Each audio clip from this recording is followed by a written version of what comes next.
Welcome to National Distance Learning Week 2019. The United States Distance Learning Association dedicates 1 week each year to provide an opportunity to celebrate growth and accomplishments in distance learning for faculty and students to showcase excellence in teaching, technology, and research. National Distance Learning Week is an opportunity to share those amazing innovations being used to help provide quality and robust online education for our USCA faculty and learners. In honor of this event, USCA's Office of Distance Learning, with the help of Instructional Services, is proud to contribute to the 2019 National Distance Learning Week virtual conference, November 7th and 8th, from the USC-Aiken campus. You are invited to celebrate the accomplishments and commitments to excellence in distance learning. This conference is free and will be conducted virtually by USC-Aiken. This is a great opportunity to share our online learning experiences with others across the nation and build up our networks for knowledge and networking. Thank you for joining us.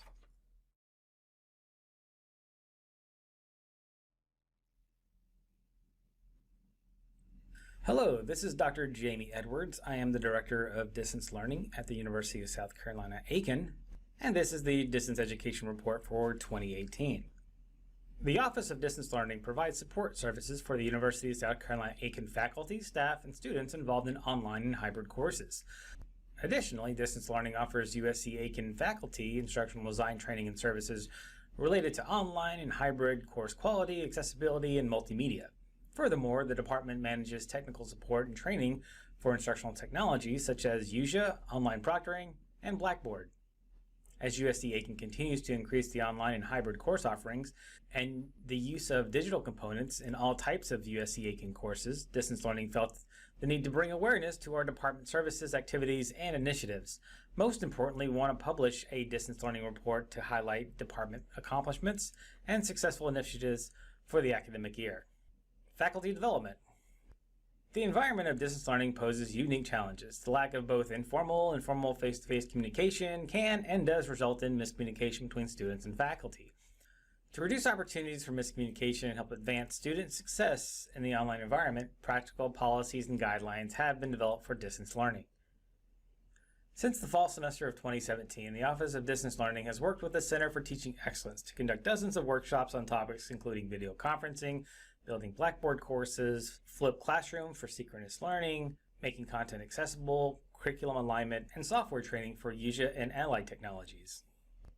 In the fall of 2018, the Office of Distance Learning launched a new program for faculty stipend course development, named the Quality Course Design Certification. The online course and subsequent course review rubric was designed to create consistency in the quality of online learning and allow faculty to design courses as cohorts to help expedite the lengthy process of course design.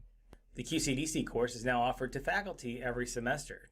This certification course is designed to measure faculty execution of designing online instructional environments and creating learning experiences that engages the learner through active strategies, purposeful navigation, and intentional planning. The purpose of this course is to introduce online instructors to instructional design concepts, teaching and learning theories, the effective use of online tools, and result in the development of a successful course template that can be used for future online course delivery. Since the fall of 2018, 14 faculty members have participated in the QCDC process, with 11 completing the certification successfully. The Office of Distance Learning will continually develop training materials and curate resources to meet demand and need for competencies related to online teaching, course development, the use of tools and technologies, and content management. The Office of Distance Learning provides faculty with access to instructional designers, multimedia tools, video recording and editing support, technology training, and external sources that support best practice in online pedagogy and andragogy. Instructors should direct any and all questions about Blackboard or online teaching strategies to our expert team of instructional designers in distance learning. The following data shows trends in online courses and enrollments over a 2-year period for all USC-Aiken online courses in the fall, spring, and summer semesters. The tables below include a total number of online courses and enrollment data. Over a 2-year period, you can see that the total number of online courses offered here at USC-Aiken has doubled from spring 2017 to spring 2019. There is also a trend with more students taking online courses. In the spring of 2018, distance learning replaced MediaSite and DocSoft with USCA. USCA is a software tool that includes lecture capture, video management, video conferencing, along with social and mobile capabilities that impressively expands USC Aiken's potential to create accessible video content and offer online learners engaging and collaborative experiences that integrate within Blackboard. Accessibility. The Office of Distance Learning is committed to supporting online learning and accessibility. The Office of Distance Learning has instituted Tier 1 and Tier 2 support for every school and college at the university. Tier 1 support is dependent on you utilizing resources provided by Blackboard and USC Aiken to help you understand accessibility issues and learning how to resolve those issues. Tier 2 support is for faculty who need additional help via workshops or scheduling individual consults with an instructional designer. Our goal is to be proactive in addressing accessibility and work with departments to improve the accessibility of our online presence. Distance Learning continues to provide advanced support for online accessibility utilizing tools like Ally for documents and files and USCA for closed captioning of all video content. The Ally tool in Blackboard helps as a tool that can automatically scan uploaded files to provide instructors with accessibility scores for each file. Ally also provides detailed feedback on accessibility issues, why they matter, and how to fix them. Ally also offers students new alternatives to download content, including HTML, tagged PDF, audio, e-publications, and electronic braille. Online proctoring. Currently, Blackboard offers Respondus Lockdown Browser as a service to offer lockdown examinations at no cost. Assessments for courses may require the use of Respondus Lockdown Browser. The Office of Distance Learning has two solutions for online proctoring, as they are Respondus Monitor and ProctorU. In the spring of 2019, the Office of Academic Affairs purchased a Quality Matters subscription, as agreed upon contract with Academic Partnerships collaboration with the School of Business. The Office of Distance Learning is utilizing Quality Matters to offer training and professional development for faculty developing and reviewing online courses. The Office of Distance Learning is committed to building a distance learning classroom that can be used as a multifunctional classroom and technology space for faculty teaching synchronous, distance, and hybrid courses. Working with the Center of Teaching Excellence, the Office of Distance Learning has developed a new method of online course observation to allow administrators and peers to conduct observations and provide faculty with feedback for online content. If you would like to review the Distance Education Report in its entirety, please visit the Distance Learning page on USC Aiken's website at usca.edu.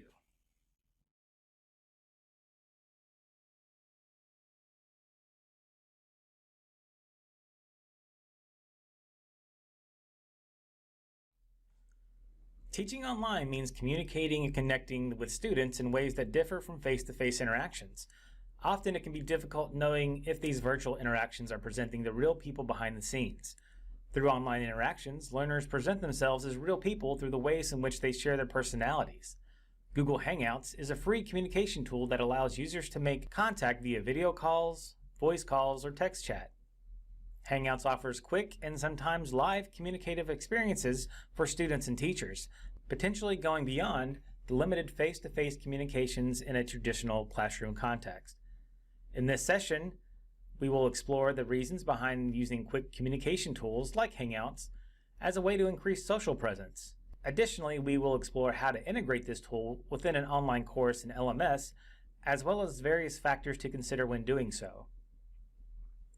Aaron Besser and Lanessa Clark present Integrating Google Hangouts as a Way to Impact Social Presence in Online Courses.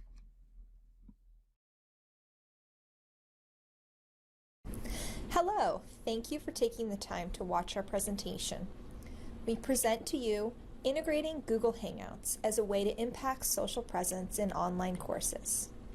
I'm Aaron Besser and I'm joined by Lanessa Clark. We are in the School of Education at the University of South Carolina, Aiken. The Community of Inquiry framework positions that learning occurs through interaction and the intersection of three connected areas: social presence, teaching presence, and cognitive presence. The framework considers learning within a computer-enhanced context. Social presence is the ability of participants to identify within the community, communicate purposefully in a trusting environment, and develop interpersonal relationships by a way of projecting their individual personalities. For example, a learner might use specific emojis or formatting features to communicate their feelings. Teaching presence is related to the design and facilitation and direction of cognitive and social processes for the purpose of realizing personally meaningful and educationally worthwhile learning outcomes. For example, teaching might occur through a variety of tools and design choices, such as through discussion boards, collaborative projects, or even through the use of an integrated tool such as Padlet.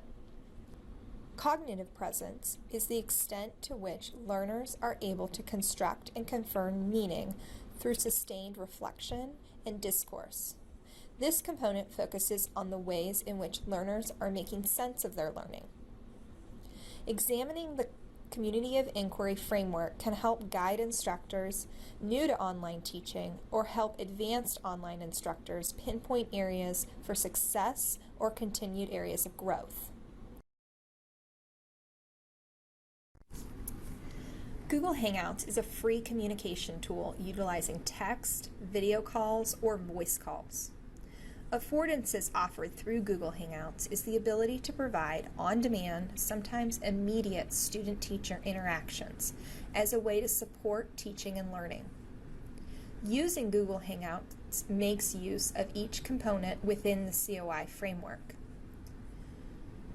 In regards to social presence, Hangouts offers both students and instructors opportunities to showcase their personalities, and often these exchanges are more informal than email or in-person interactions. Users have mobile text-like features such as including various emojis, inserting various graphics, and multimedia to extend their thoughts and feelings. Related to teaching presence, Hangouts provides an extension of the teaching environment where instructors can field questions, clarify assignment guidelines, or due dates. Cognitive presence occurs through Hangout interactions. Students have the opportunity to clarify and confirm their learning. This might occur as a result of a student reflecting on course activities and resources. So you've decided you want to give Google Hangouts a try. So how do you set this up? Google Hangouts is associated with a Gmail account. It is best to establish a professional account specific to interacting with your students. When creating your account, consider selecting a username that is easy to remember and uncomplicated. For example, I use just my name. Dr. Clark uses "Greetings, Dr. Clark." Others have used their name related to their discipline or department. But it is important that it is something easy for the students to remember and to enter in when they're typing. You'll want to provide students with a general link to Google Hangouts and the Gmail address you created. Students need both of these pieces of information as there isn't the ability to directly link the information. It can be helpful to post a link to the general Hangouts link within your Blackboard course. In my courses, I include this in the left-hand toolbar, so students can access this information directly inside of Blackboard. So when students hit the link, this is the screen that they will see. Students will need to hit the green plus button and type in your Gmail account address. This is often where students go awry. They have to make sure that the information is accurate or you won't get the message. Also, consider downloading the mobile app and encourage your students to use this tool. Within the account space, you can add a status text and choose when to snooze notifications. These will be seen by those that have added you to their Hangouts group. On mine, I encourage students to ask questions and use the snooze feature when I don't want to be disturbed. As you interact with students, you will see their information and the interactions chronicled. Google Hangouts is available on all digital platforms, but I mainly interact with the program on my mobile device because it is always with me. Therefore, my response times are a lot quicker in comparison to email. Because it is important for me to compartmentalize my professional and personal correspondences, it was imperative for me to create an account that was specifically for work. Having a professional account has helped me to maintain my professional persona, thus, my communication with my students remains professional. Using Hangouts on your device can be tricky, so it is important to customize your settings to fit your comfort level. To maintain an open line of communication, I do not snooze my settings or restrict my visibility online. This means that any student that has my Hangout handle can find me. Those students would include students that are taking my courses for that particular semester, students that I am advising regarding their courses, or students that have questions about registered student organizations that I am a part of. That information is available for public consumption specifically for campus purposes. What I do in order to maintain a semblance of sanity is silence the application. I am only alerted that I am being contacted by a student when the Google Hangout icon is visible. That is what alerts me to a message. Hangouts have helped me to establish a strong social, teaching, and cognitive presence in my professional life. Students are using this tool to make appointments with me for advising purposes or solicit my quick opinion about content related issues. Students also use the platform to work through ideas that they need help fleshing out for projects or even lesson plans. Integrating Google Hangouts in my courses as a way to communicate with me has really made a positive impact on my relationships with students, but it is important before implementing this tool into your courses that you express and or train students how to occupy this digital space professionally. Typically, we are all accustomed to texting or video chatting in a leisure setting. If students aren't prepared adequately, they take those same behaviors corresponding digitally via text or video chatting in their leisure life and just transfer it over to their professional life. If students aren't trained adequately to work Google Hangouts professionally, there can be a lot of room for miscommunications. Therefore, explicit training on professional online communication should be something that is covered at the very start of the class. In my syllabus, I discuss professional communication online and face to face. It is important to do this for me because things can get lost in translation based on student perception and different experiences that they've had with other professors in a professional setting. It is important to establish norms with Google Hangouts, norms being um, times that students can utilize Google Hangouts, expectation for response times, just different norms that you set personally and professionally, communicate that to your students so they aren't left in the dark or maybe startled by a response. It is important to be consistent with your communication style online as you are in person, so students aren't taken aback by maybe a short response that they would receive via Google Hangouts as you are trying to just quickly respond to the question that was asked of you. It is also extremely important to set boundaries with your students regarding Google Hangouts.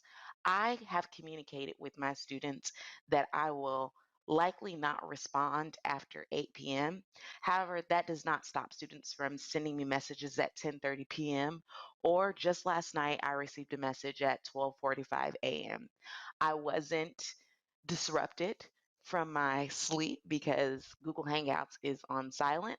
I saw the message this morning and I responded at 5 a.m. So my students are very much aware that sometimes they may receive live interactions on Google Hangouts or that the interactions may be delayed. And so far, that is working for me.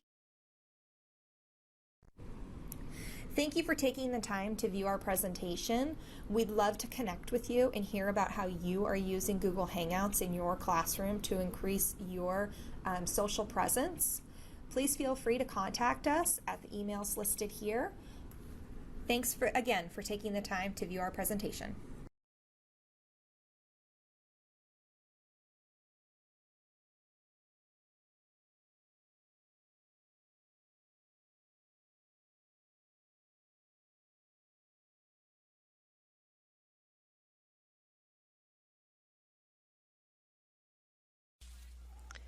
Hey, I'm Professor Dewey Scott Wiley. I'm here in the Etheridge Center at USC Aiken, and I am a professor of theater.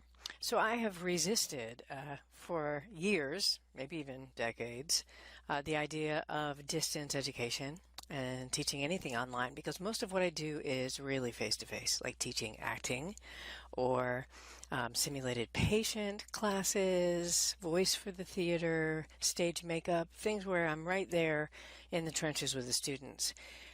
Even intro to theater, I thought was not something that I'd be good at teaching online. Most of the reason I thought that was that so much of what I do is really based on the human interaction. I mean, theater itself is a very human art form. It's always about human beings.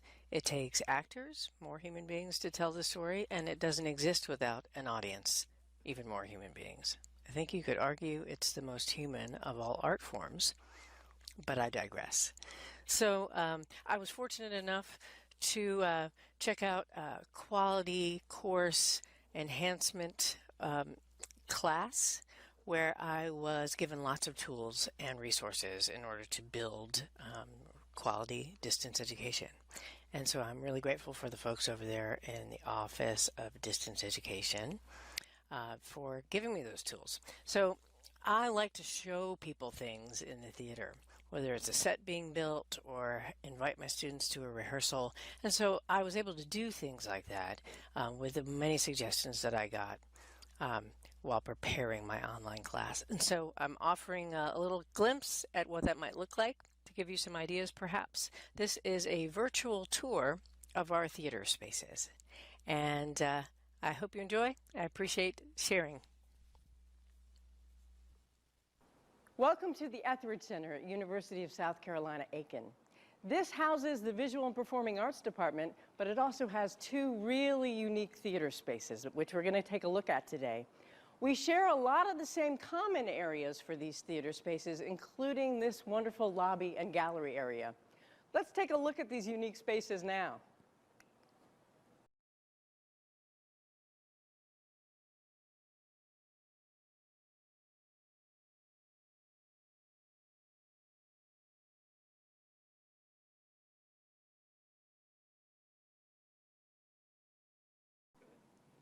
We've reached a fork in the road. To my left is our main stage theater, where we hold a lot of different events.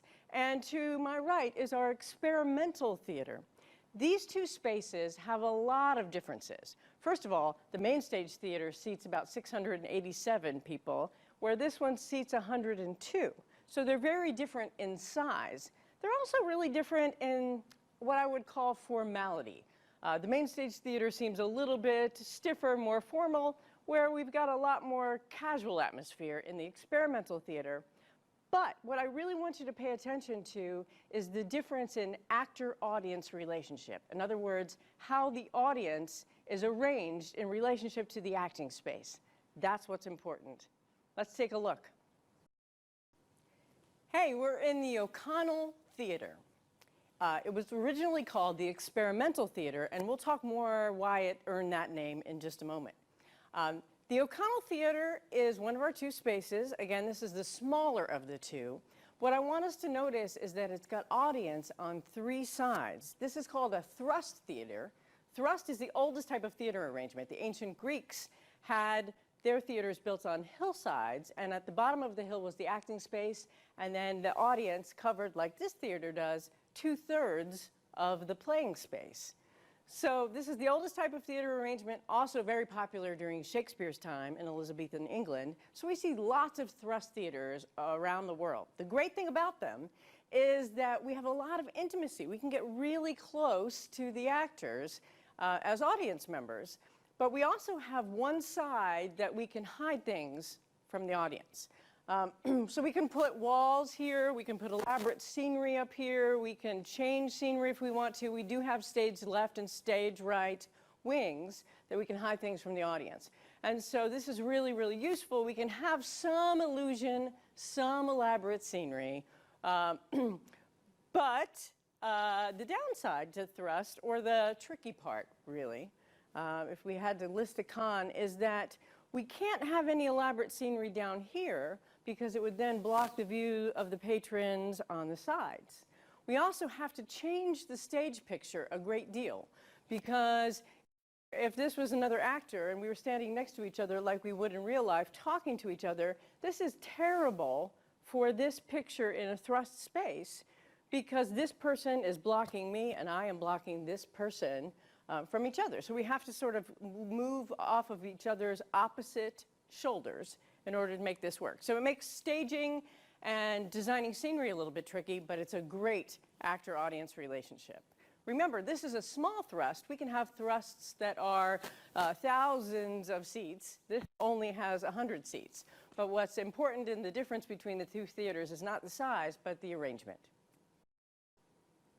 So I wanted to explain why we call the O'Connell an experimental theater. Right now, it's configured as a relatively permanent thrust space, but we could take these seats out.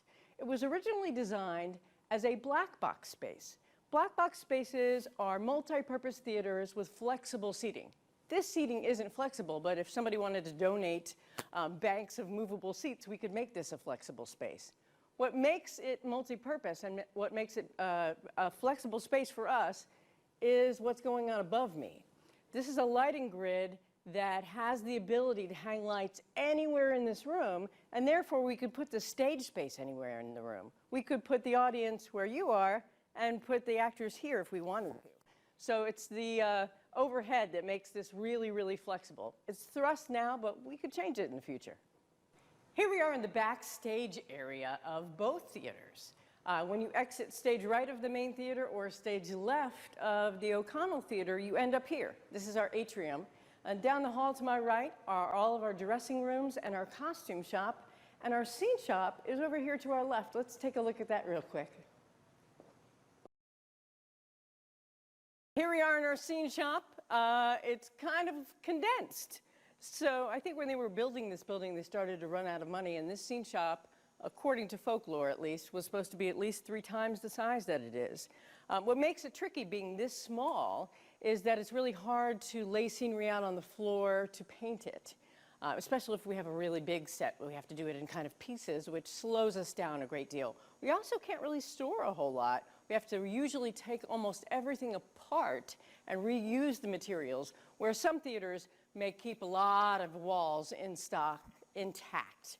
And so it slows us down a little bit, but we obviously make the greatest use of space that we possibly can, and we store things all over this building.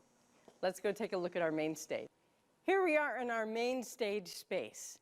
Again, this auditorium seats 687 people, but we can have proscenium theaters that are much smaller than that. So again, I don't want us to focus on the size, but I did want to point out the fact that this theater has a really cool feature. About halfway back, you can see sort of a cement barrier there. There's a curtain that we can close if we're only anticipating, 250, 300 people for an event. And that way, the audience feels like it's full, and they're much more likely to react. So this is a proscenium theater, and the audience is obviously all facing from the same direction. So let's take a look at what the proscenium theater offers an audience. Okay, now we're looking at it from the audience's point of view, right? A proscenium theater has a raised stage, and it also has what we call a proscenium arch or picture frame around the front of the stage. And there's usually a little bit of stage space in front of that arch with some room to maybe close the big curtain behind it and play a scene in front of the curtain. That's what it was originally designed for. Proscenium arch theaters were designed in the 1700s by the Italians, and what they were trying to do is really pull off illusion and a lot of perspective on stage. So what was really cool about these early theaters is that they painted everything in perspective, and the floor was slanted toward the audience, and they would paint that so that it would really look like it had a lot of depth. They'd force the perspective on the floor. This is where we get the terms upstage and downstage from. So if you're walking toward the audience, you were literally walking down a ramp, and if you're walking away from the audience, you're literally walking up a ramp, and we still use those terms today. We also have stage left and stage right. The interesting thing is, though, if you want an actor to go to stage right, it's from the actor's point of view. So this is my stage right, this is my stage left, which is the opposite of your point of view. So it's really hard to learn how to speak to actors as a director because everything is kind of flipped. What's cool about this space is that we have something called an orchestra pit. This orchestra pit that I'm standing on now is a big triangle that we can extend out here to make the stage a little bit bigger in front of the proscenium arch, which is really great, especially we have a really active audience participation show. We can also make this varying heights. So we can take this down about 2 feet, which would be much better for the people in the front, because otherwise they'd be doing this, right? It can go down to audience level floor height, and it can also go all the way down to the basement to become an orchestra pit. So this is a really cool feature of this theater.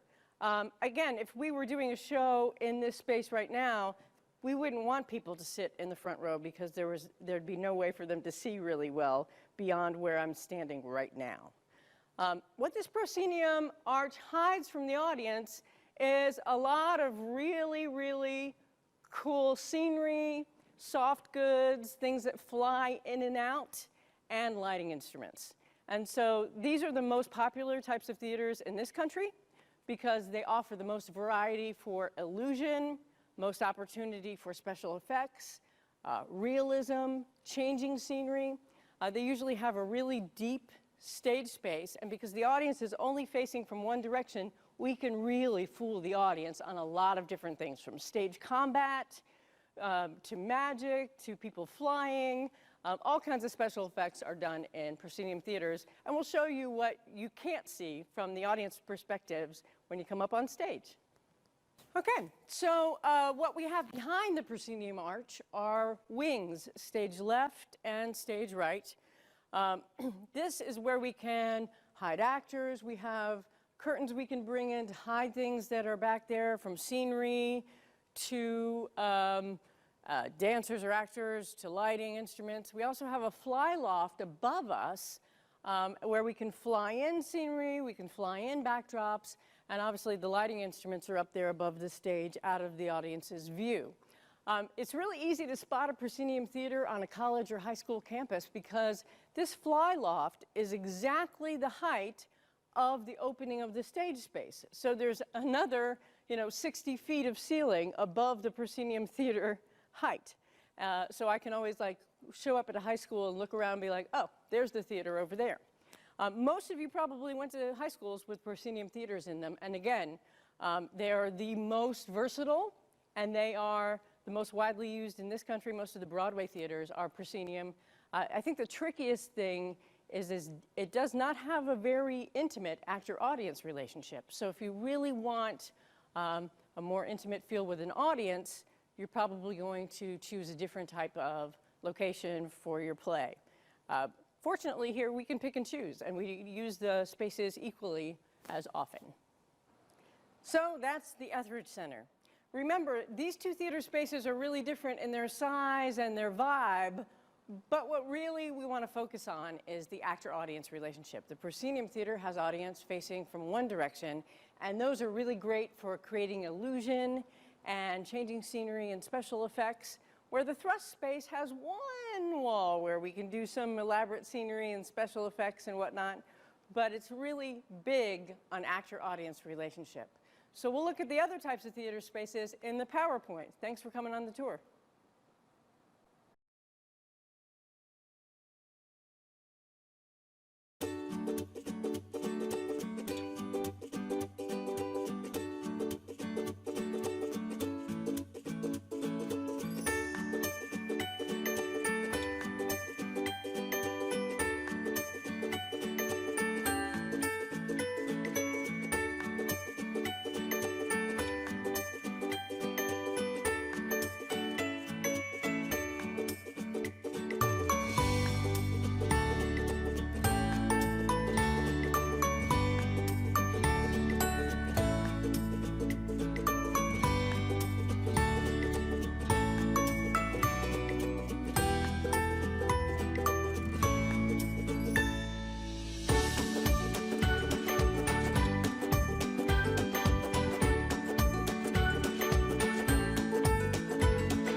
Each year, the United States Distance Learning Association sponsors the National Distance Learning Week.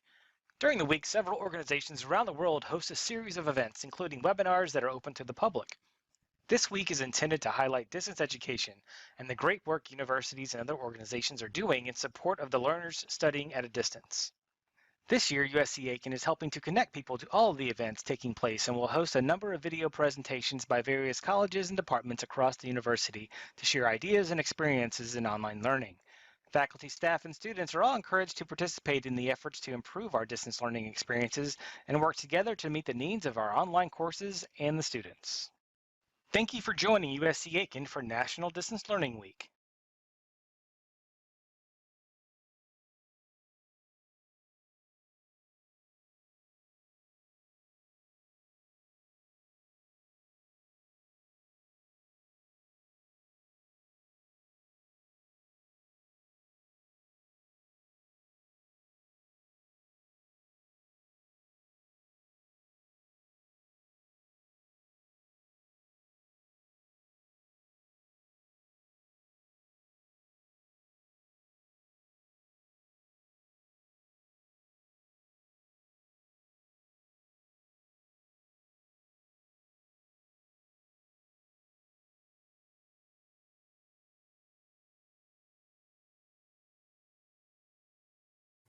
Good afternoon. My name is Deborah Tritt-Harmon, and myself, along with my colleague Brandy Horn, will be speaking to you about the University of South Carolina Aiken Library Resources for Distance Learning.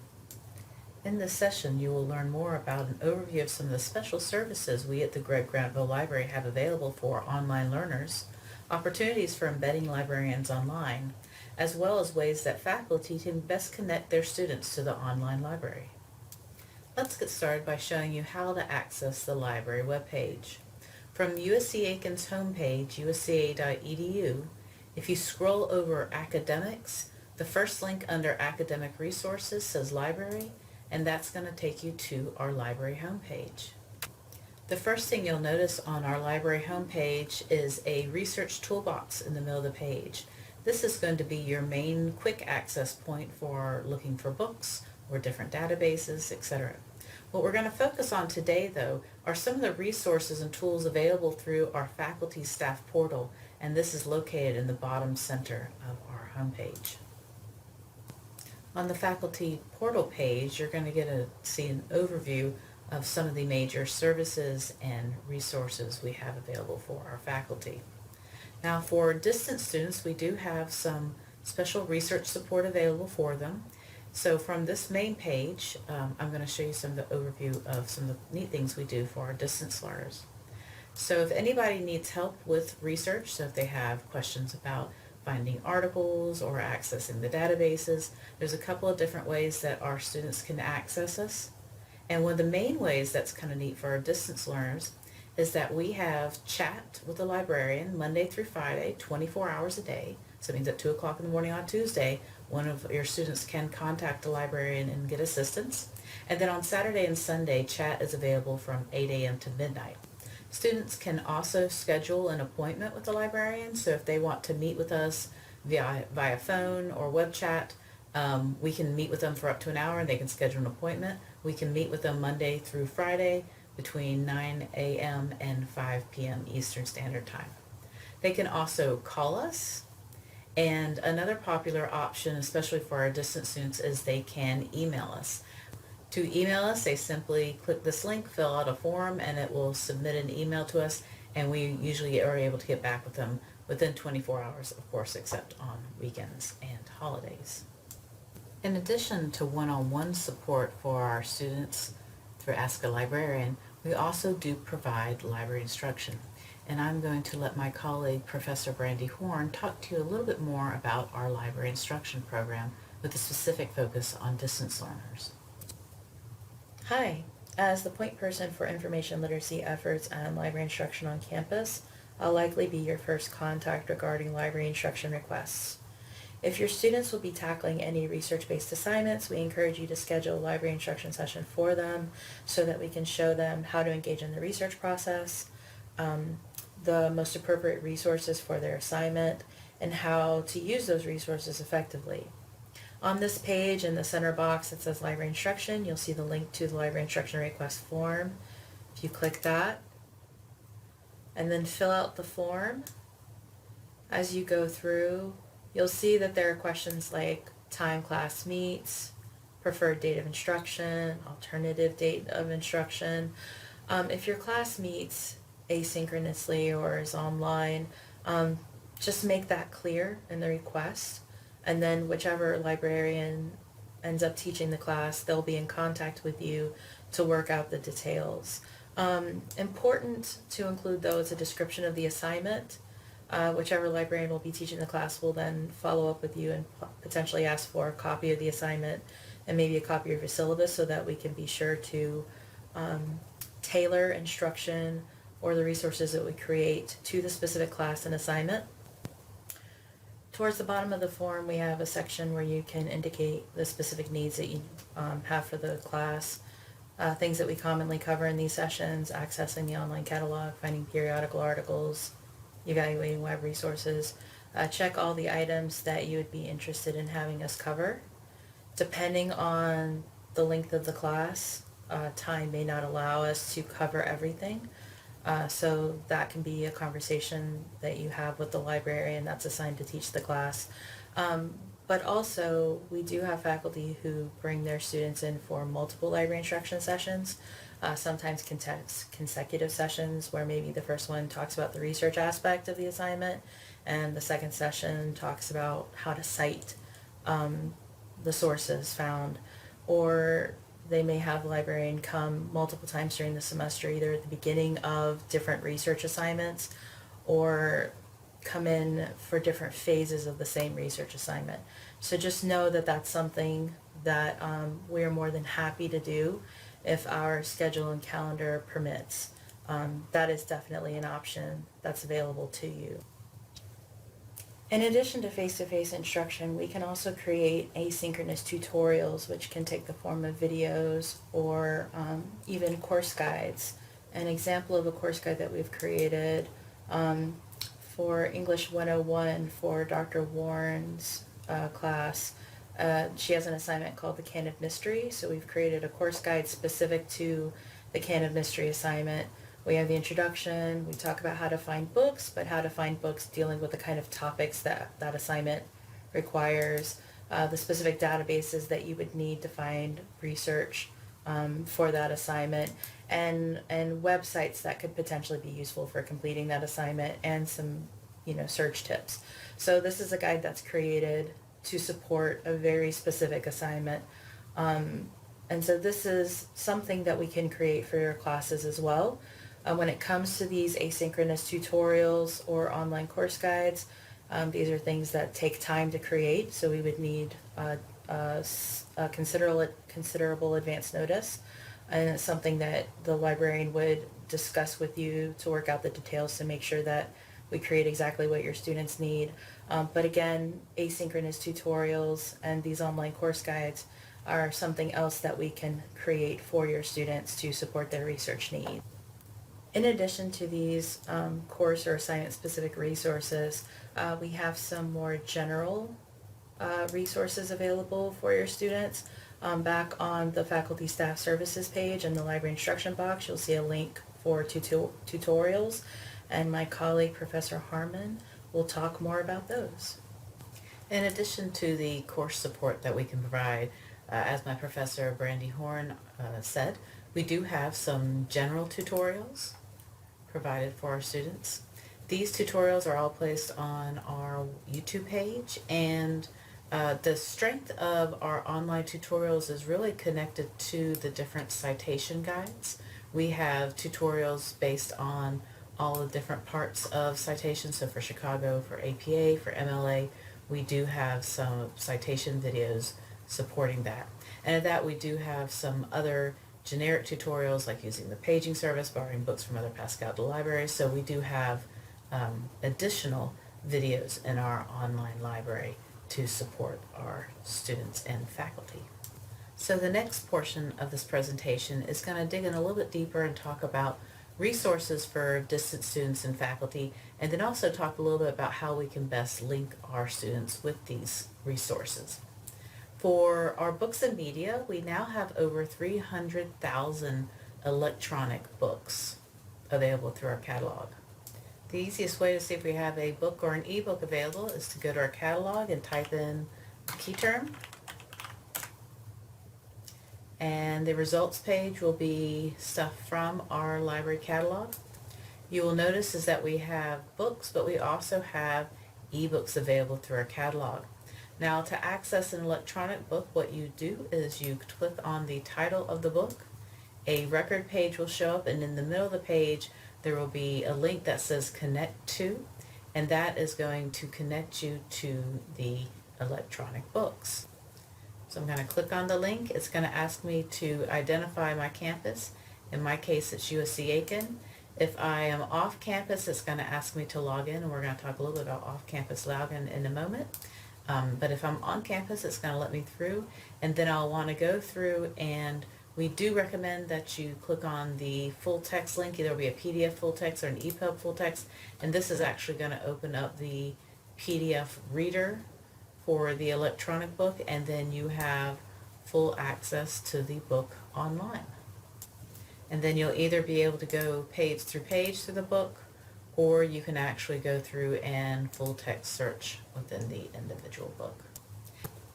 In addition to electronic books, we have a wealth of databases with e-journals, videos, and other types of media available through the website as well. To access these resources, you can either go directly to databases, so if you know the specific name of the database you're looking for, you can go through this method. But what we actually recommend is the research guides. And so if you are teaching a business class or a nursing class, what you can do is provide your students a link to the research guide. And these general research guides are going to show you some of the best resources available for your topic area. In particular, the Find Articles tab is going to show you some of the best databases that we have available for that individual subject area, and these will be direct links into those resources. In addition, providing links to the research guides for your relevant subject area, one question we get a lot from faculty teaching distance courses is, how do I connect my students to an individual journal article? So I'm going to show you now how to create persistent links.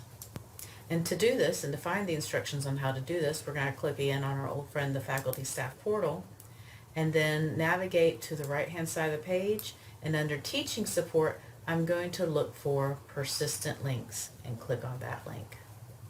And this is going to take me to a page that's going to show me how to create a persistent link. And so effectively what a persistent link is a link that will connect our students to our access to the resources. And so in order to do that, a lot of times what we have to do is add this little URL string on the front of a stable URL from the individual journal article. And what that's going to do is when the student clicks on that link, it's going to take them to our what's called a proxy, and it's going to ask them to log in, and then they'll be able to access the resources. So I'll show you how to do this. The first thing I'm going to do is I'm going to copy this URL, and then I'm going to paste it into a Word document or a text document. Once I have this, now what I need to do is go out and find the stable URL for the individual article I want to share with my students. So for example, if I wanted to share this article with my students, I will need to take the stable URL provided by the database, copy that, and then paste that onto the end of my stable URL. And once those are together, that will create a new link that is going to have our students authenticate and therefore be able to access the full text of the article. It is worth noting that for most of the journals that are out there, you can link directly without problem. It is worth noting that Harvard Business Review does not allow any direct linking to any of their articles, but most of their journals will allow for it. It is worth noting that in some of our databases, particularly any of our databases put out by the publisher EBSCOhost, will often have a persistent link already built in. So for example, if I open up this article, what I can then do is actually go on the right-hand side, click on Permalink, and what you will notice is that the first part already has that prefix, the easyproxy.usca.edu, already added to the link, and so all we'll need to do is copy that and provide that to my students. It is worth noting that the link located at the top of the page is not a persistent link, so please do not provide this link to our students as it will not be stable. One other really neat source that you can incorporate into your class and also provide direct links to are some of the resources from our streaming media guide. In this guide, you'll see access points for a number of different online video vendors. And what's really neat about this page is we provide you some guidelines for what you can do with this resource and if you can use it in the class and how you can use it in your class, including the ability to share certain videos with your students. Now that we've talked about the different resources, one of the core things that's important for both faculty and students is how to access the resources from off-campus. When you're going to access the resources from off-campus, you use your USC Network username, and this includes the username before the @usca.edu, and then use your Blackboard password. If you or your students have any problems with library resources or questions, please make sure they ask a librarian. We're also happy to talk with you more in depth about how we can meet the needs of your distance learning class. Thank you very much.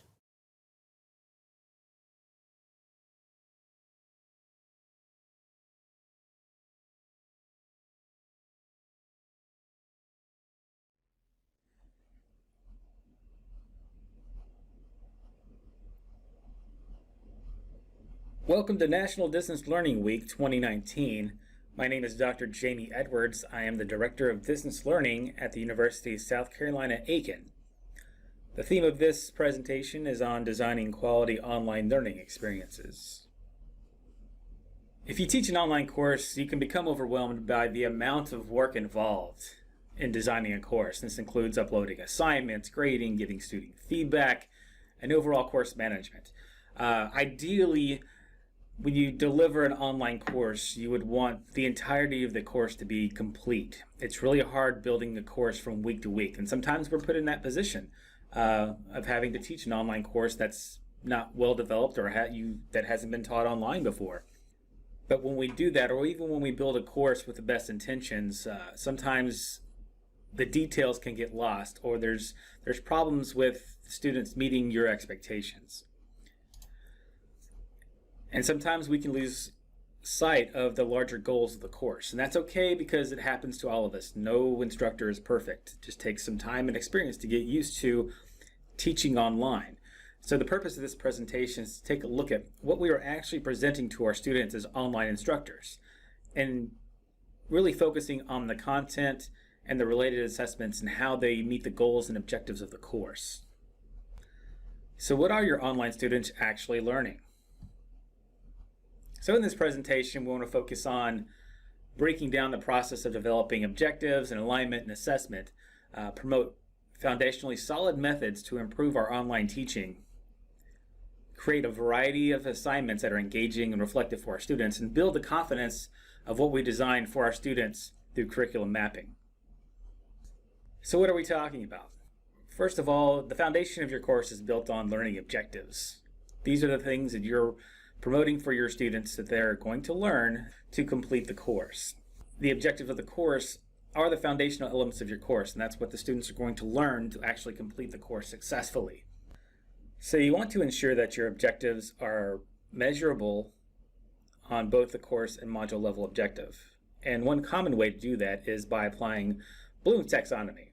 So looking at an example of Bloom's taxonomy in the image, the remembering, understanding are the foundational elements of your content. These are the terms, definitions, concepts you want your students to learn before they apply and analyze. Ideally, you want your course objectives to be on the high order of thinking, and then your module level objectives may represent lower order levels of thinking, but those skills build to meet higher levels. We're going to be talking about assignment design, differentiating between directions, instructions, and rubrics, adding clarity as an instructor for your expectations for the students, and then using rubrics to add value and weight to instructions. This is the one statement I tell every single instructor who wants to teach online. If you don't make your expectations absolutely clear on every assignment, the student will never meet your expectations. And the third item is formative and summative assessment. Adding practical examples of work, utilizing backwards design, and creating engagement through the design of the assignment. Here are some common issues we see in distance learning.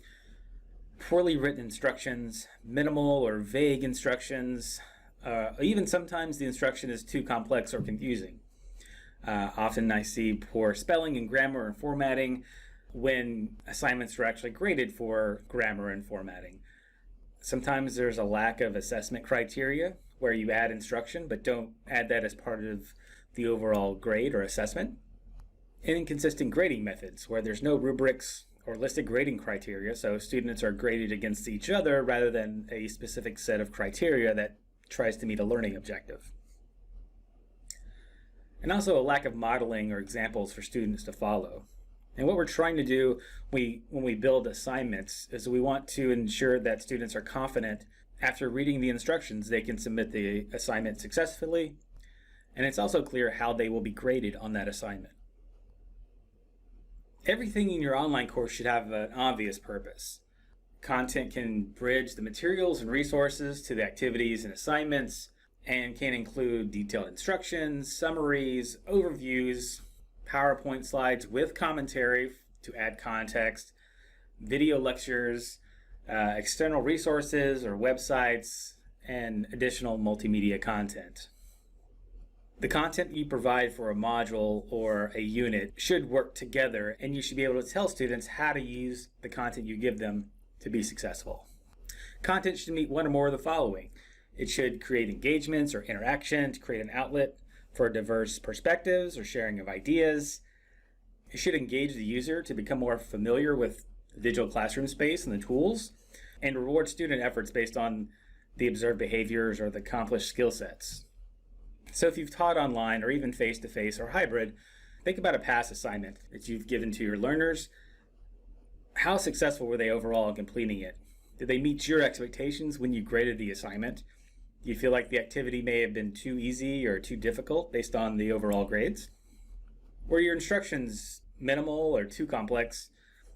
Did the way you graded the assignment match your instructions? Did the effort associated with the assignment help meet the course or module level learning objective? Here are some questions you can kind of ask yourself as you're building assignments, or if you want to kind of revise assignments. What are the learning standards associated with the course? Do you have course objectives? Do you have module level objectives? Are they measurable and do they align with each other? Based on those learning standards or the outcomes, what are the students expected to know or be able to do by the time they complete this course? The answers to these questions will help form the course goals and objectives and create the course curriculum and identify and develop necessary course materials. So targeting the course goals and objectives, what course content do I need to include in my course design so my students are able to acquire the knowledge and skills related to the learning outcomes? These answers will help the instructor create the course curriculum and identify and develop necessary course materials. Focusing on the curriculum, how will you determine that your students have even mastered the knowledge and skills mentioned in the learning outcomes? What does the instructor have to teach the students in order for them to be successful on the summative assignment? So answering these questions will guide the design and format of the content related to those summative activities, and will also help develop those appropriate learning activities and individual lessons. So while students are engaged in the learning activities, how will the instructor determine the extent that the learning activities are effective and actually helping the students acquire the knowledge and master the targeted skills? The answer to this question will assist the instructor in the creation of the formative assessments that build to help meet the summative assessments of the course. So course goals are basically broad statements of what the student will be able to learn when they've completed the course. Clarifying these larger ideas are what becomes your course objectives and then module objectives. The practical approach to writing the learning outcomes is to frame them as responses to the phrase, upon successful completion of this course, the students will, and then your objective. So focusing on the objective, there is the ABCD model, and when we teach instructors how to write good objectives, we really concentrate on the behavior and the condition of the objective, specifically the verb, and then what is the context of the verb. The objective should define the behavior and the condition represented at the highest levels of learning within the appropriate context. Here's an example. Upon completing Module 1, the students will be able to list the 5 most common plant growth hormones, describe the relationship between carbon dioxide levels and photosynthesis, and illustrate the transportation system in a corn plant. So these 3 module level objectives help meet the first course objective, which is explain the various phases of plant life cycle, including the processes of photosynthesis. It's easy to measure each of these objectives. Either the student has or has not accomplished each one. These measurable objectives can be used as the basis for your grading or another type of student assessment. For example, based on the first learning objective above, if the student is able to list all 5 plant hormones, they earned 100% for the assignment. If they can only list 4, then they earn 80%, and so on. So looking at the Bloom's taxonomy image, verb choice is important in writing objectives and should accurately represent the level of learning. The highlighted yellow section represents lower order thinking skills. These are definitions, concepts, knowledge, the basic foundational elements of the content you're providing for your students. The purple section represents mid-level thinking skills. These are application and analysis related objectives. And the green section represents higher order level thinking skills, such as synthesis, evaluation, or creating something new. When writing learning objectives, there are red flag verbs that instructional designers cringe when they see. Here's a list of verbs that you should not use when constructing learning objectives. Additionally, you should avoid compound objectives and just go with the highest levels of learning. If you have an objective that says describe and create a marketing plan for your organization, revise it to say create a marketing plan for your organization, because the description is inferred within that creation. Being able to list the foundational elements of your course is curriculum mapping. Curriculum mapping involves listing every single assessment, assignment, and activity related to your course within each week, within each module, within each unit, and being able to align them appropriately. How students view your content is important. If you keep your design detailed and consistent, your students may gain a greater understanding of what is expected of them. You may want to consider developing your own assignment template and keep all of your assignments consistent and professional, or you can modify your assignment design based on these components. Providing the learning objectives, an assignment description, which is basically what you would say if you were in front of a face-to-face class. How would you describe or summarize the assignment they're about to do? Directions can include step-by-step instruction. So if there's a preferred order on how the students progress through the assignment, list them appropriately. What are students being assessed on in the assignment? And then does that assessment match what is in the rubrics? Be sure to provide any materials or technology needed to complete the assignment. And you may want to add some strategies or examples of student work just so they have a better idea of what your expectations are. A common tool used in online learning are discussion boards. So as an instructional designer, I really recommend instructors create discussion board expectations for all discussions. This can be used to format and assess all discussions regardless of the topic or prompt, promotes quality and quantity of information you expect students to contribute, and promotes the highest minimum types of interaction you expect in a class discussion. An example of what I use in my own courses are students will have to post 3 to 5 paragraphs in each discussion, citing a minimum of 2 resources, and then commenting on at least 2 of their peers using at least a paragraph. Some best practice ideas to add to rubrics are to add multiple categories and weight them appropriately. Add quantitative elements to your rubric so you can easily assess the number of items you are grading, making your grading more efficient and effective. Account for an expectation of quality. When you create rubrics, you're trying to minimize the subjectivity in grading so everyone is on a level playing field. The rubric criteria should directly reflect your instruction. Set the minimum highest expectations. What do students need to do to get an A for this assignment? Account for structure, formatting, interactions so submissions are consistent and easier for grading. Here are some bad habits involved with rubrics and what to stay away from. Do not use vague terms to differentiate between levels of mastery. Do not make your rubric more detailed than your instruction. And do not subject yourself to a complicated grading scheme. Here are some great resources on learning more about rubrics. How can you add instructor presence to an online course? One of the best ways to add instructor presence to your course is adding multimedia, audio, and video. When you create short lectures or just talk about the content you're delivering to your students, you're inferring your ideas and adding context to the reading materials or the assignments you're providing. When giving feedbacks and rubrics, personalizing scores and evaluations with constructive feedback on what the student failed to achieve, what they can improve on, or providing exemplary examples that can be shared with the class really help improve student learning. Using their name when you give feedback and offering your personal support also builds confidence in the student. If you utilize discussion boards in your course, be sure as the instructor you participate in the class discussions by actually posting on the discussion board or summarizing through announcements. So here's our challenge to you. Choose one of these ideas you want to improve on and then reach out to an instructional designer. Creating alignment with measurable course learning objectives, assignment design and rubrics and how to get the most out of your students, creating more online student engagement opportunities, or determining ways to improve your instructor presence for your students and give meaningful feedback. As an online instructor, take a look at these following statements. If you relate to any of these statements, be sure to know that distance education and distance learning is a resource for you, and utilize the support system available for teaching online. Also, what are your biggest questions or issues as it relates to distance learning? Reach out to your instructional designers for support.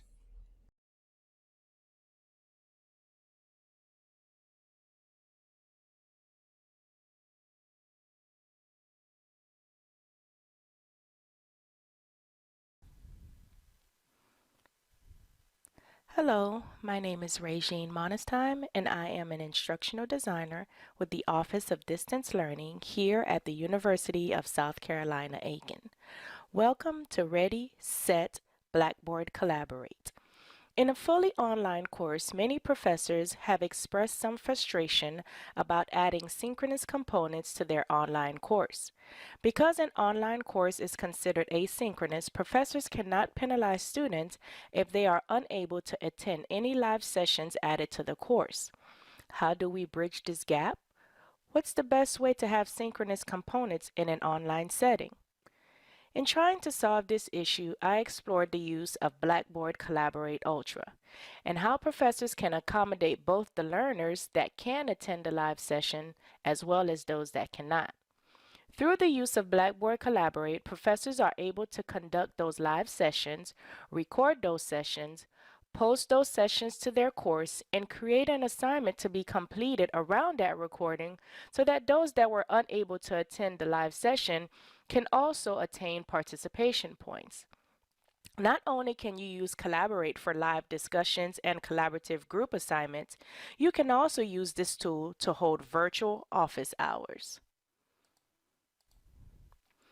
This presentation will demonstrate how to set up Blackboard Collaborate for individuals, small and large group communication, as well as demonstrate how user-friendly this tool can be for both the professor and their students. We will walk through setting up Blackboard Collaborate in your course, creating sessions, accessing Collaborate through the course link and the guest link, Blackboard Collaborate overview, setting up your devices such as your camera and microphone, using the tools within Collaborate, and starting, stopping, and recording your session. What exactly is Blackboard Collaborate? Blackboard Collaborate is a real-time video conferencing tool that lets you add files, share applications, and use a virtual whiteboard to interact with your students. Collaborate opens in your course so you don't have to install any software to join a session. Blackboard Collaborate is a room dedicated to your specific course. When you set up Blackboard Collaborate, a link is generated, and this helps identify any sessions to that specific course. As the instructor, you have the ability to create more than one unique session for different users. Let's walk through how to set up Blackboard Collaborate. This is a very simple process. We're going to walk through this together. Let's begin by logging into Blackboard.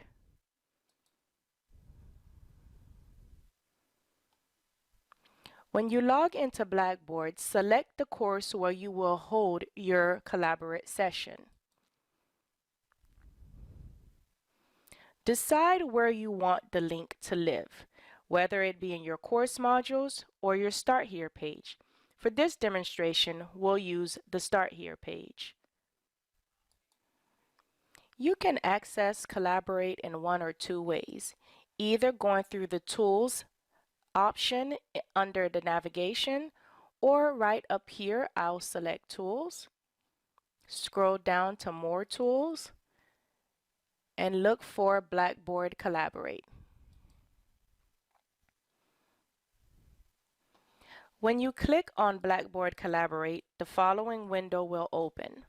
The first thing you will need to do is to add a link name, which should be the name of your course. The next thing here, you can add a description so that students know exactly what this link will be used for.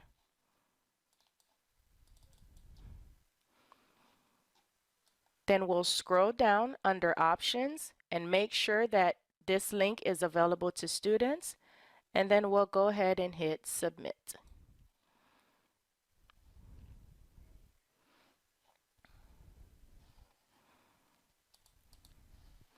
Once you do this, you will see that the link has been created in your course. Let's go ahead and open up Collaborate so that we can see the many features that this tool provides. So when the students come into the course, they will access the link by clicking on this tab here, and the Blackboard Collaborate window will open. Here is where you can create different sessions for your students. So let's say you had different groups that will be working together. You can just click here to create session. You can call this group 1. You can select a start and end date if you decide. You can keep the session open. You can decide how early you will allow your participants to enter, and then hit save. And so when the students come in, they will just click on their group session. But let's go ahead and click on the session that we created, which is the course room, which is the overall room that we'll be using for all students. So let's click here. And let's look at some of the items that we have listed on the right-hand side. You can lock the course room. This is where the students will click to join the room. Students can call in if they're unable for whatever reason to go through their Blackboard. This is the phone number they will use as well as the PIN number. If you decided to send out the link through email, you would use the guest link. So you would just simply highlight, copy, and paste into your email. You can choose what roles you want the students to have. They can be a participant, a presenter, or a moderator. You can choose to allow recording. You can moderate the moderator's permissions, and then you can choose what the participants are allowed to do. Once you make any changes, please be sure to save those changes. So let's go ahead and join the course room.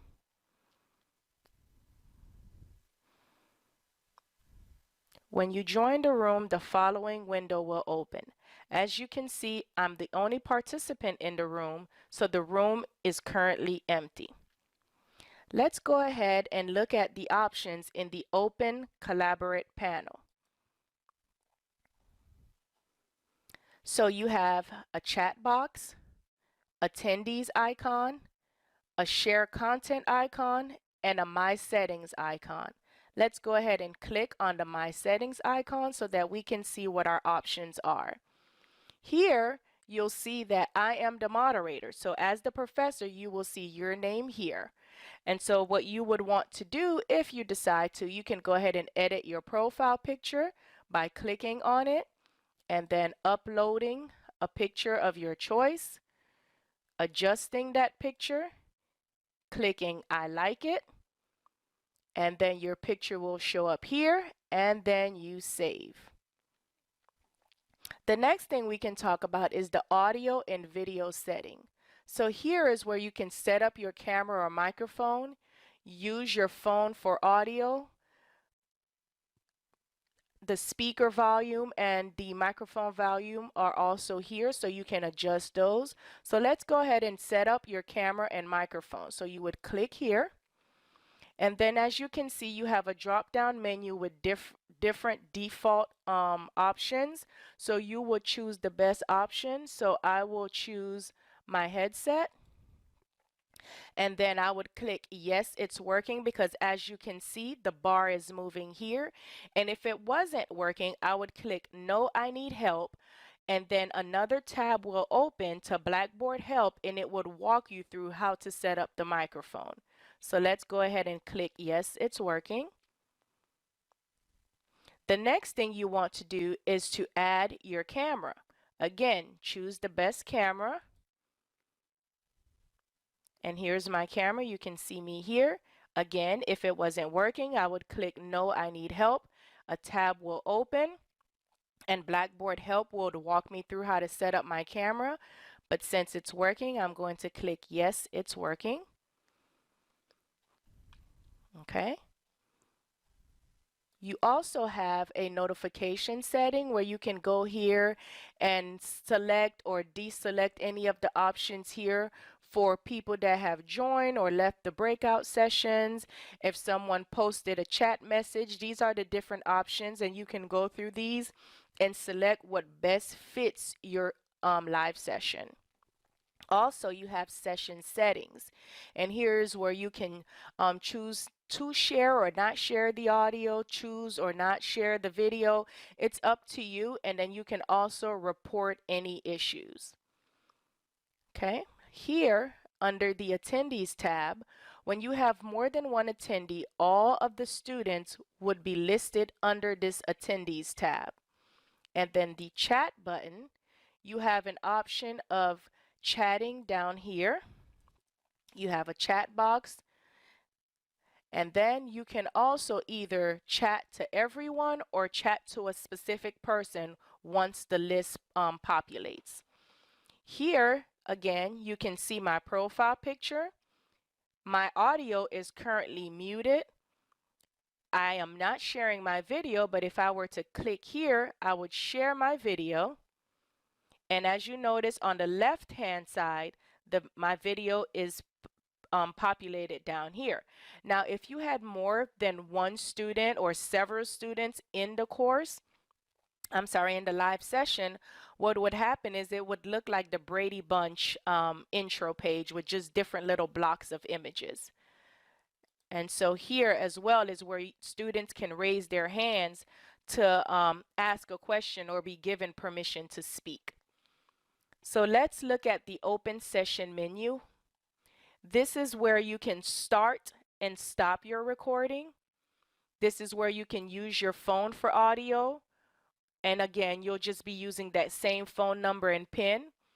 You can report any issues, learn more about Collaborate, get help from Blackboard, and also read up on the privacy policy setting. So those are the different tools inside of Blackboard Collaborate. So let's go ahead and hit start recording. Okay. And so what I'm going to do now is we've looked at the chat option, the attendees option, as well as the setting options. Let's look at the share content option.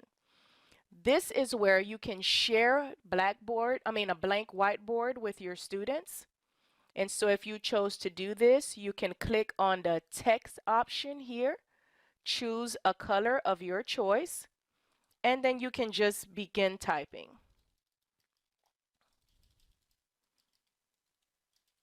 So this works just like a processor. You can also delete, okay? You also have shapes that you can use. You can add a rectangle, okay? Or you can use the pencil to actually draw a shape. Most students like to use this feature just to doodle and play around, but it can be very useful. You also have a pointer tool, and I'll show you how you can use that when you're actually uploading a file and having the students look at a specific content in that file. So let's go ahead and share a file. And so you click on share file.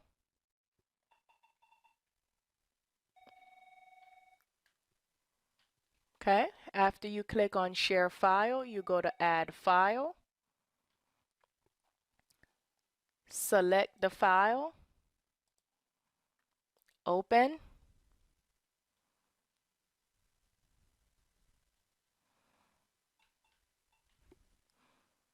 and depending on the file size, it may take a little bit for the file to populate, but no worries, it will do so. Once the file populates, go ahead and click share now. And so the file shows up on the right hand side, and then you can choose which of these options you want the students to look at. Let's choose the pointer and see here I am using my pointer to go ahead and show the students exactly what aspect of the content I want them to focus on. The same thing with the arrow up here.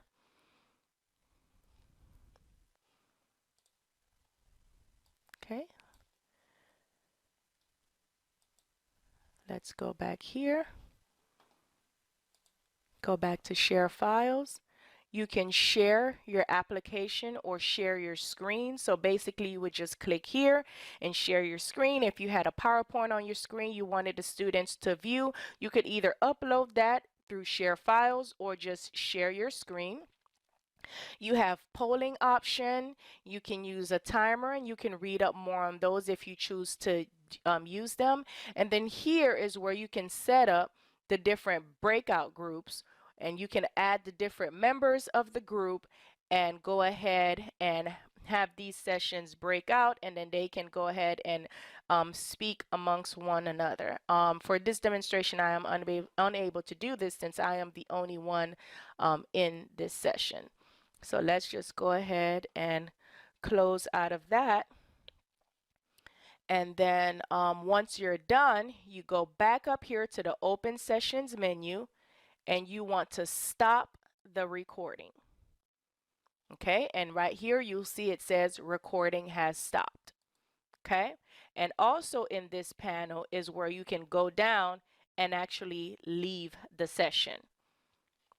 So let's go ahead and leave the session. And then you have a little poll. You can choose to skip it or go ahead and submit.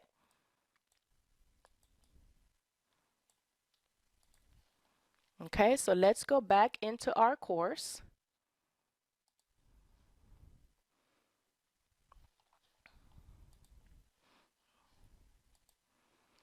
Okay, and then let's go back on the Start Here page. Go down here and click on the link once more. And so here you can filter your sessions. You can have all the upcoming sessions at the top, all previous sessions, or sessions in range. If you are unable to find a session that you've created, you can also search for sessions. Now, to access your recording, right up here, there's a menu option, and you'll see my name here. You'll see the different sessions. They would be listed here, and then you can click on recordings, and here is the recording here. Okay, and then you can click here for your recording options.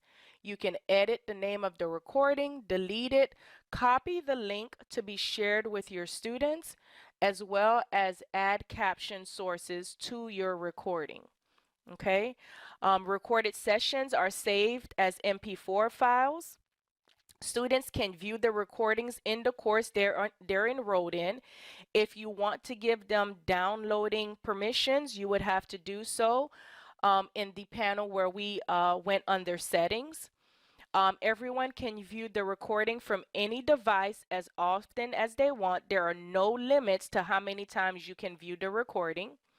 Recordings need to be converted into a playable format before viewing, which already happens within Blackboard. And so if I wanted to share this recording, I would copy the link. Okay. And then I can go into my discussion forum. I can create a forum, and I can call this Blackboard Live Session. I can add some instructions for the students who weren't able to attend to maybe write a one-page review of what they found. And I went into HTML. I clicked there so that I can paste the video. And then let's go ahead and make this a link, make it an active link.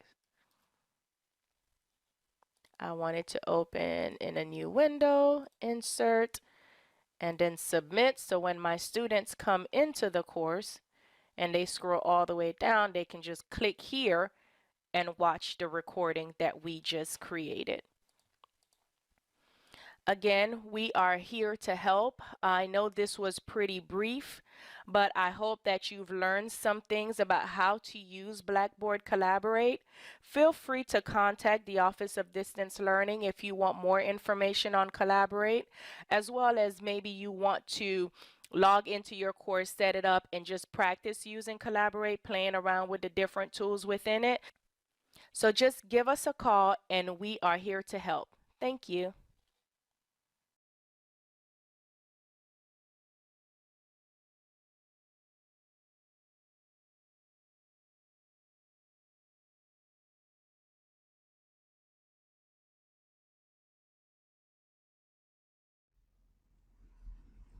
Converting Word documents into Blackboard tests. It's not difficult to get started in creating tests for Blackboard. First, you need to create or access a test developed using Microsoft Word or Notepad. Format the document with Times New Roman and use numbered list on the question numbers in alphabetical order for multiple choice or multiple answer type question. Access the recommended Blackboard test generator. If you Google Blackboard test generators, you will likely come across this website. This website compares 4 different test generators from different institutions. There are a variety of ways to prepare test questions for Blackboard. You can type in questions one at a time in Blackboard. You can import a test bank provided by your publisher. You can prepare your test by uploading test questions from Microsoft Excel. Or you can type your test questions in Word or Notepad and use a test generator to automatically format your questions for Blackboard. After reviewing the 4 test generators listed, we prefer to use the ones that generate a TXT file or text file, just because they're easier to work with. You can Google Blackboard test generators, but the Northeast Wisconsin Technical College Blackboard test generator seems to be the easiest to work with. The generator recognizes several question types, such as multiple choice, multiple answer, true, false, essay, matching, and ordering. The generator allows you to create a text file that can be edited before you're bringing it into Blackboard. This is a great tool because it can be used to create regular tests, quizzes, or pools of questions that can be used to create several different types of tests. Question numbers are removed in the test generation process. Manual removal is not necessary. The text is automatically inserted into the test generator. Be sure to format your Word document correctly. Identify the corresponding answers with each types of questions available, and be sure to follow the instructions of the test generator. Be sure to notice that spacing matters in multiple choice and multiple answer. Each correct answer in a multiple choice or multiple answer question should have a space and an asterisk on the correct answer. For true-false questions, in this example, true is assumed to be the correct answer. No asterisk is needed. In this matching question, the term and its match are given on one line and are separated by a tab. Blackboard will randomize your answers for matching questions. In an ordering question, the term and its number are separated by the tab, much like matching questions. If you write an essay question, no answer will need to be given. Remember, format and spacing matter. So whatever Blackboard test generator you end up using, be sure to follow their formatting and spacing examples. Once your test is finished in Word, copy the text from the Word document. Paste it to the generator, and then click Generate. In the next step, the test generator will convert your text into a TXT file. Click Download to download the file. The new downloaded file will be formatted as a text document, identifying the question type, the question, and the corresponding answers showing correct and incorrect responses. You may want to rename and save the document to reflect what quiz or exam you are converting. Once you have saved the text file, you are ready to import the test questions into Blackboard. Log into your Blackboard course and navigate to the control panel, go to Course Tools, select Test Surveys and Pools, and then Test or Pools. On the test page, select Build Test. On the test information page, type a name for the test and then select Submit. Access the created tests and then select Edit. Select Upload Questions, Browse, and choose the path to your saved document. Enter the points possible per question, then click Submit. Here's an example of what that screen would look like. Be sure to select Upload Questions, browse to find your document, then enter the point value for each question, and then select Submit. Your questions will then be imported into Blackboard. Be sure to review your test questions and answers before committing to delivering your test. Ensure that your test questions are appropriately scored and weighted. You should consider adding both correct and incorrect feedback for your exams, so when your students review their exams, they are able to receive feedback for both correct and incorrect responses. Additionally, you may add or edit test pool questions at any time. If you have questions or need additional support on uploading tests into Blackboard, please contact the Office of Distance Learning. Thank you for your time.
Using a learning management system like Blackboard to facilitate instruction is the cornerstone of online education.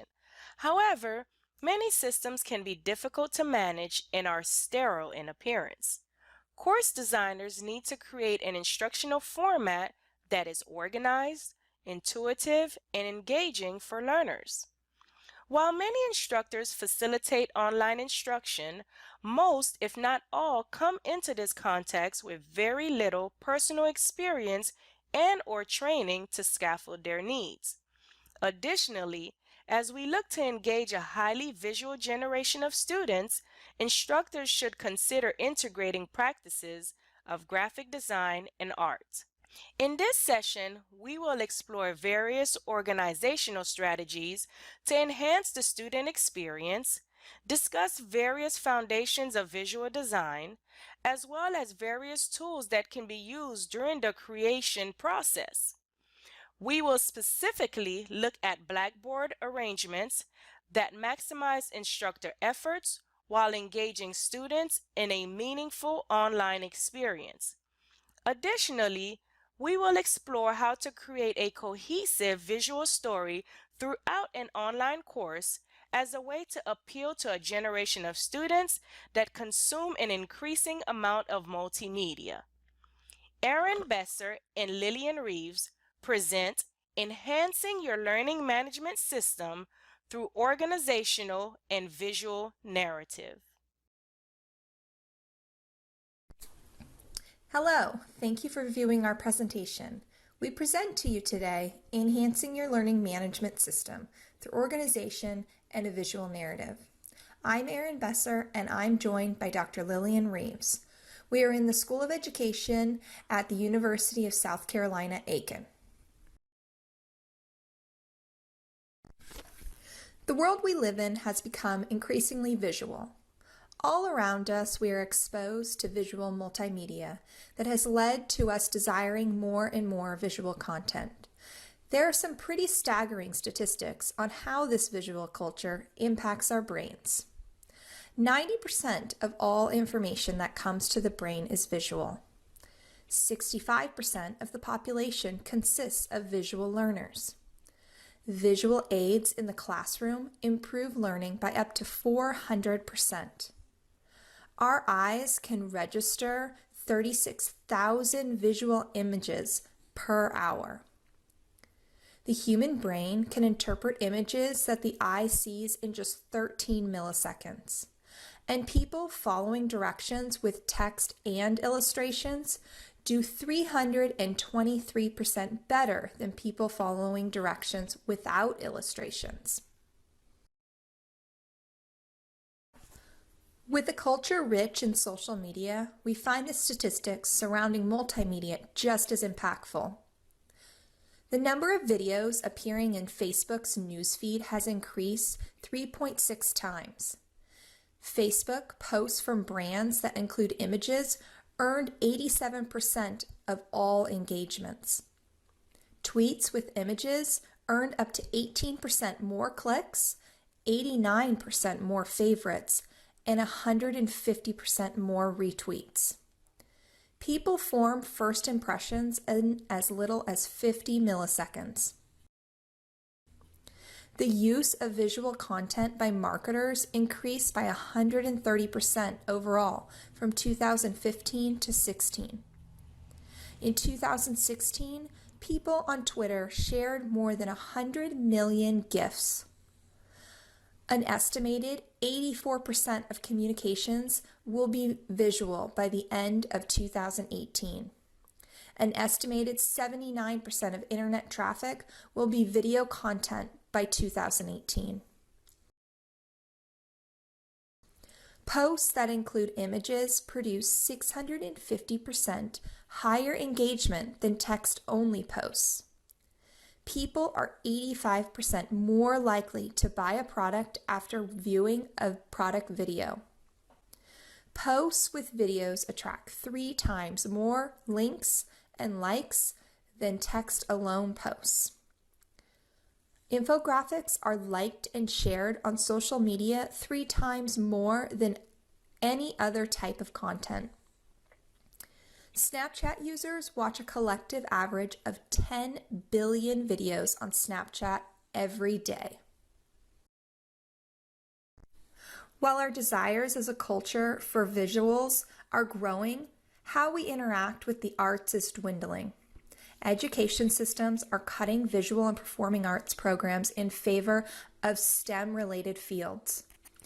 In higher education and the workforce, we see trends in careers in computer science, engineering, and the medical field. Comparatively, colleges are eliminating arts-related degrees. Not only does this limit exposure, but it communicates as an institution and body of knowledge that the arts aren't important or valued. However, students communicate a desire for visual art integration within course instruction.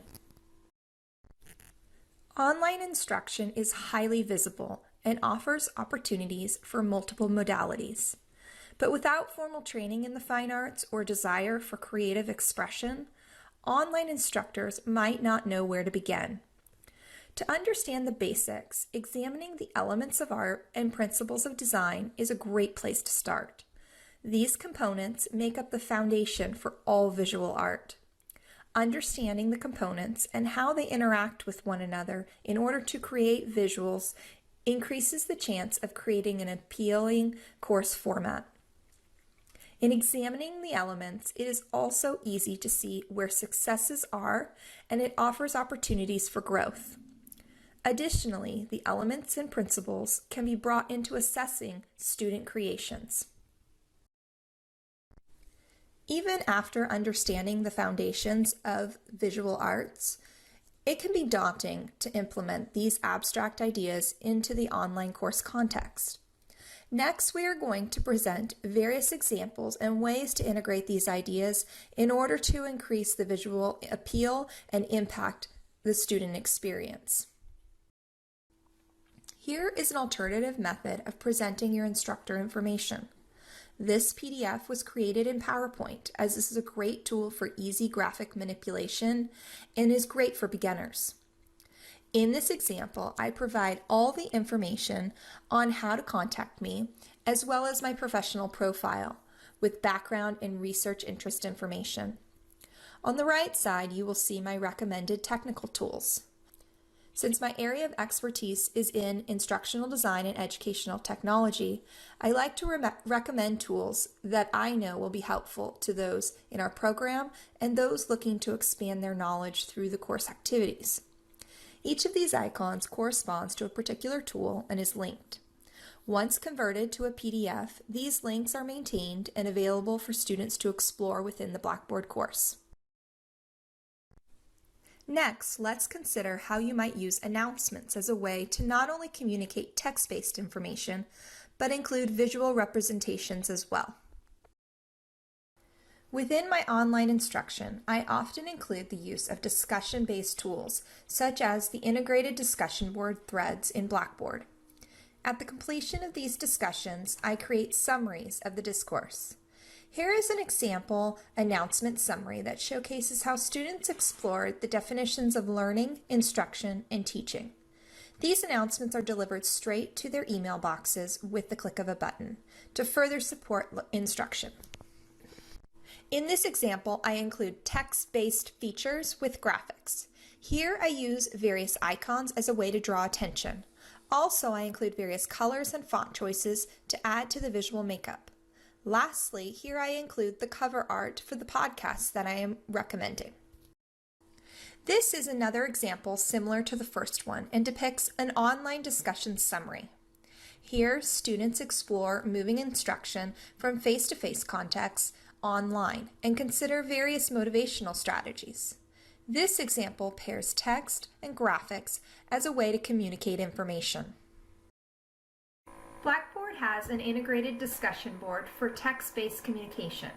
However, there are additional tools that offer visual components that can easily be integrated into the Blackboard platform. This is an example discussion instruction page utilizing Flipgrid. Flipgrid is a video-based tool that allows for video discussions in the form of short, student-created submissions and responses. The bottom half depicts how the student's submission integrates directly into the Blackboard platform. Another great tool that can easily integrate into Blackboard is the use of Padlet. While this tool is similar in function to a discussion board, it allows for text-based communication with capabilities for embedding various multimedia. The format is in a grid-like arrangement with all student responses visible in one place. Next, let's consider how various content pages and/or modules are set up as a way to showcase the bulk of the instructional resources and content needed for learning. Within this example, you'll notice the wide use of multimedia.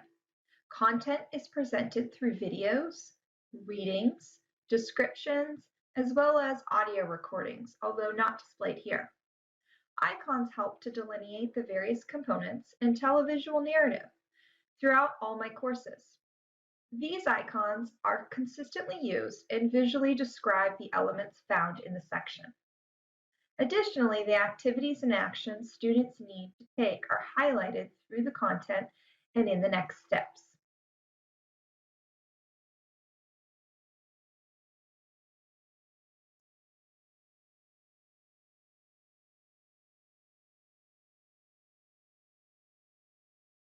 In this example, content is arranged in modules rather than weekly content pages like in the example previously.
Lastly, let's take an in-depth look at how icons can be used within your course content to create an organizational structure. Finally, let's take a look at how to use icons to create organizational structure for your online courses. According to Pew, many more social media users between the ages of 18 and 24 prefer using Instagram, Snapchat, and Twitter to using Facebook. Increasingly, we're seeing that young people are moving away from platforms with unlimited text or character space to platforms that primarily make use of images and short films with a short amount of text or no text at all.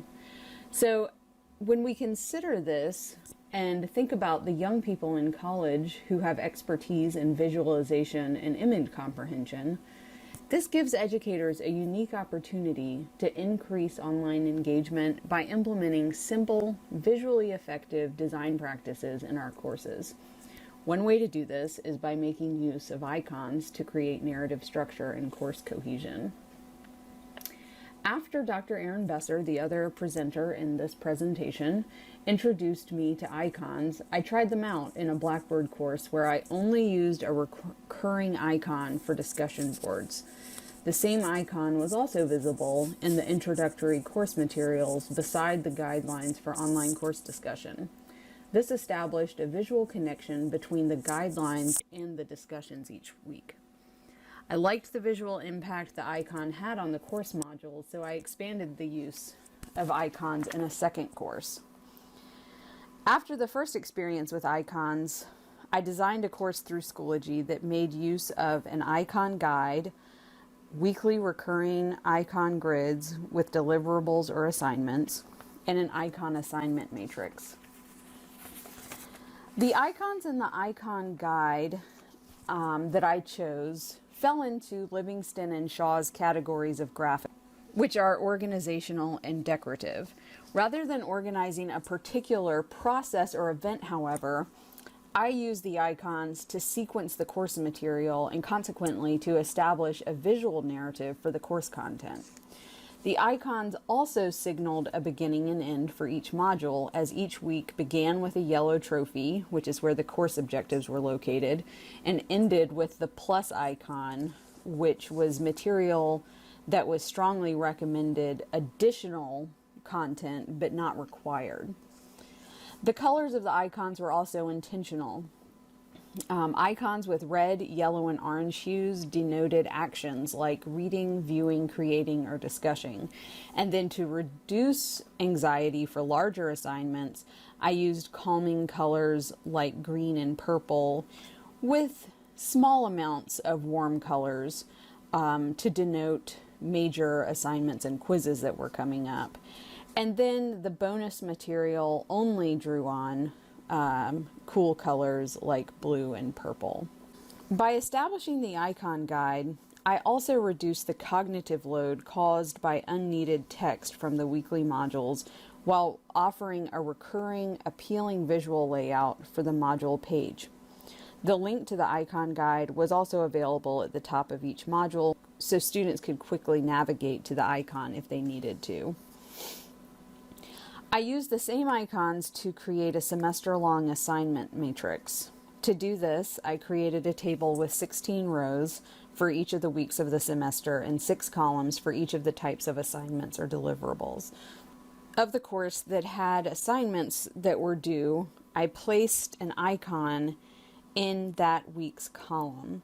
This way, students were able to anticipate upcoming assignments by viewing a single page or short document rather than viewing and reading the pages of descriptions of each of the assignments. Using the icons in this way helps students and faculty to see and experience course cohesion in an image-rich environment. Much like we look at our phones and seek out the same 7 to 10 apps, the recurring icon images created a familiar medium through which to organize and classify information at a glance. One unintended benefit of creating the matrix was that I was able to see how many major assignments I was requiring and if those major assignments were overlapping with smaller assignments to the point that students might feel overwhelmed creating all of the assignments in a single week. The difference between the written description of the assignments and the visual was much more impactful to my planning as well. Next time I use the matrix, I will also include a column for the weeks our students are immersed in the field and teaching. This occurs over 3 full weeks throughout the semester, because generally I do tend to reduce the amount of work that students are doing during the times that they're working in the field. When I informally surveyed the students in the class where I implemented the icons, they preferred the icon guide with short text over the text-only guide to assignments. They also suggested that finding a way to check off the items as they were completed might also be beneficial. One student also commented that all of their courses were online and the visual components of my course, like the icons, provided an appreciated respite from the text-heavy content of other courses. Free icons and graphics can be found online at Flaticon, Free Pixels, Pixabay, and PicJumbo. You can also Google search for free images. It's important to acknowledge, however, that not all media content is free, and you want to make sure that you aren't violating any copyright laws when you choose images online. When visiting Flaticon, however, their popular icon categories include communications, education, editing, and electronics, and this is where I got the icons for my course. They also bundle icons, and so thematically, the design of the icons are very similar, where either some are more sharp, or some are more curvy, or some are more bubbly. And so you can choose from essentially a packet of icons that also add to and exemplify the principles of art and elements of design. The appeal of apps and online media continue to grow among college-age learners, and faculty who are interested in capitalizing on these interests may consider expanding their online course design to include the use of graphics such as icons. Experimenting with content organization or sequencing can definitely provide benefits to both students and faculty. As you consider other ways to organize your course, think about a couple of tips that may be useful to you. One tip would be not to copy and paste text, written text, from Word into Blackboard. This can create formatting disruptions that decrease kind of the cohesive visual aspect of the text that you might see in Word. You can, however, cut and paste tables from Word into Blackboard because Blackboard will maintain the formatting and their more visually appealing aspects of formatting that you can implement through Word than through Blackboard. Keep in mind also that you don't want to overload your students with too much content, media, or flashy items. One of the areas that I mentioned earlier is that we need to concern ourselves at some level about the cognitive load that we're placing on students when they're trying to engage with our course content. While we want to create a visual for them that helps guide and support their learning, we don't want to overemphasize characteristics of our design that may look nice but don't actually or necessarily facilitate student learning. When we work on improving our visual design, we can always return to the elements of art and principles of design that were spoken about earlier in this presentation. Even if we pick out a couple of these elements that really captivate us, it's likely that our students will also be drawn to those same aspects of design as well. Consider trying new things and implementing settings and color schemes that you wouldn't necessarily have tried before. And always feel really confident starting small. I mentioned in my presentation that I only used one icon the first time that I used them in my Blackboard course. I wanted to try it out. I wanted to see how it looked. I wanted to see if it was helpful to students. And after I got a feel for how that icon functioned in that particular course, I felt confident enough to use icons more of a way to tell a story and to engage the students with the content and the way that it was organized in a particular way. Thank you all for taking the time to view our presentation.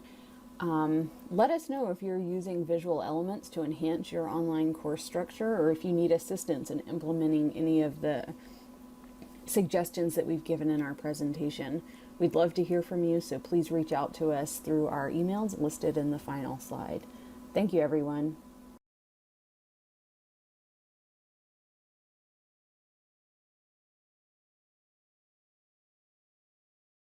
To be a truly effective teacher, an instructor must understand their students and must design a learning experience that can make an impact. Research indicates that today's traditional undergraduate students exhibit many of the same characteristics of adult learners. This realization, combined with the fact that the traditional classroom may no longer consist of just the traditional student, but also multiple generations of students, can benefit from taking a closer look at the field of adult learning and its application to higher education course development. Exploring top-level perspectives of several adult learning principles and theories, this presentation can help provide context to create meaningful learning communities that students and instructors alike desire. Lydia Frass presents Adult Learning: Understanding the Learning Needs and Characteristics of Today's College Student to Build Online Presence.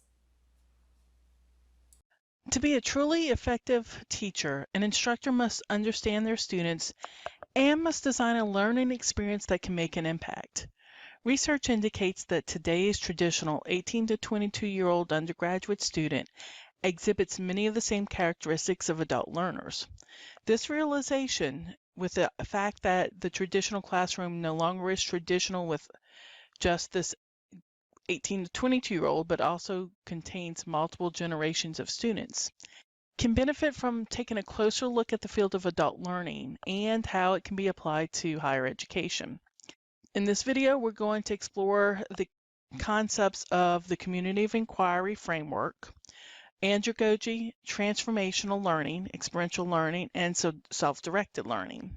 Building a community online takes planning, practice, and time, but it begins first by understanding who your students are to plan the best learning experiences and incorporate the best active learning strategies designed for who's in your class. Let's take a look first at who is in your class. As higher education evolves and our student body diversifies, teaching today's undergraduate students has significantly increased in complexity. Today's college student comes to us from a variety of backgrounds and experiences. Research from the Gates Foundation indicates that more than 40% of today's college students are actually 22 and older, while 55% are a traditional 18 to 22-year-old. More than 20% of today's students are actually 30 and older. We see more than 60% are either part-time or full-time employed. We're going to first take a minute and take a look at this traditional 18 to 22-year-old who's been labeled Generation Z. Many of the stereotypes about this group are actually false. They're stereotyped as being disengaged and superficial, but they actually want to engage in complex issues and they want to learn in very practical, meaningful ways. But going to college can be a hard sell. They've witnessed the previous generations, the Gen Xers, the Gen Yers, graduate from college heavily in debt. Gen Z is also considered very entrepreneurial, and they're finding ways to make money without going to college. So they're asking themselves, why do I have to go? But one thing we can do in planning courses is to look at what's motivating this generation. And they're very motivated by relationships. They don't want to let others down, and they want to make a difference. They're motivated by passion. They want to advocate, and they do advocate for what they believe in. And they're motivated by rewards, and this includes opportunities for advancement. On the flip side of that, though, they're not motivated by validation from others or by money. They don't care what you think about them. They're more motivated internally and not the carrot and stick. So how does this translate in how we design classes? This group is expecting and they're wanting and asking for three main things, and that includes career preparation, interesting coursework, and caring professors. They're wanting practical, hands-on learning opportunities. They want to learn by doing. They desire meaningful, relevant experiences, and they benefit from independent problem-seeking work. They like group work, but they like to first work together, work independently, try to figure it out, but then come together with their peers and work collaboratively to evaluate what they learned and help solve anything that they got incorrect. They like to work at their own pace and work outside of the class because they want to use the class time to connect with their peers and with their professors. So anytime we can offer authentic learning opportunities, the better their learning experience will be for this generation. We're moving over to talk a little bit about the community of inquiry model. And this is a great framework for faculty development and course design or redesign. And it was actually developed out of Canada and was funded through a research project which ran from 1997 to 2001.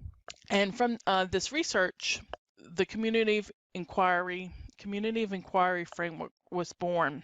And it was centered around the idea of cognitive, social, and teaching presence.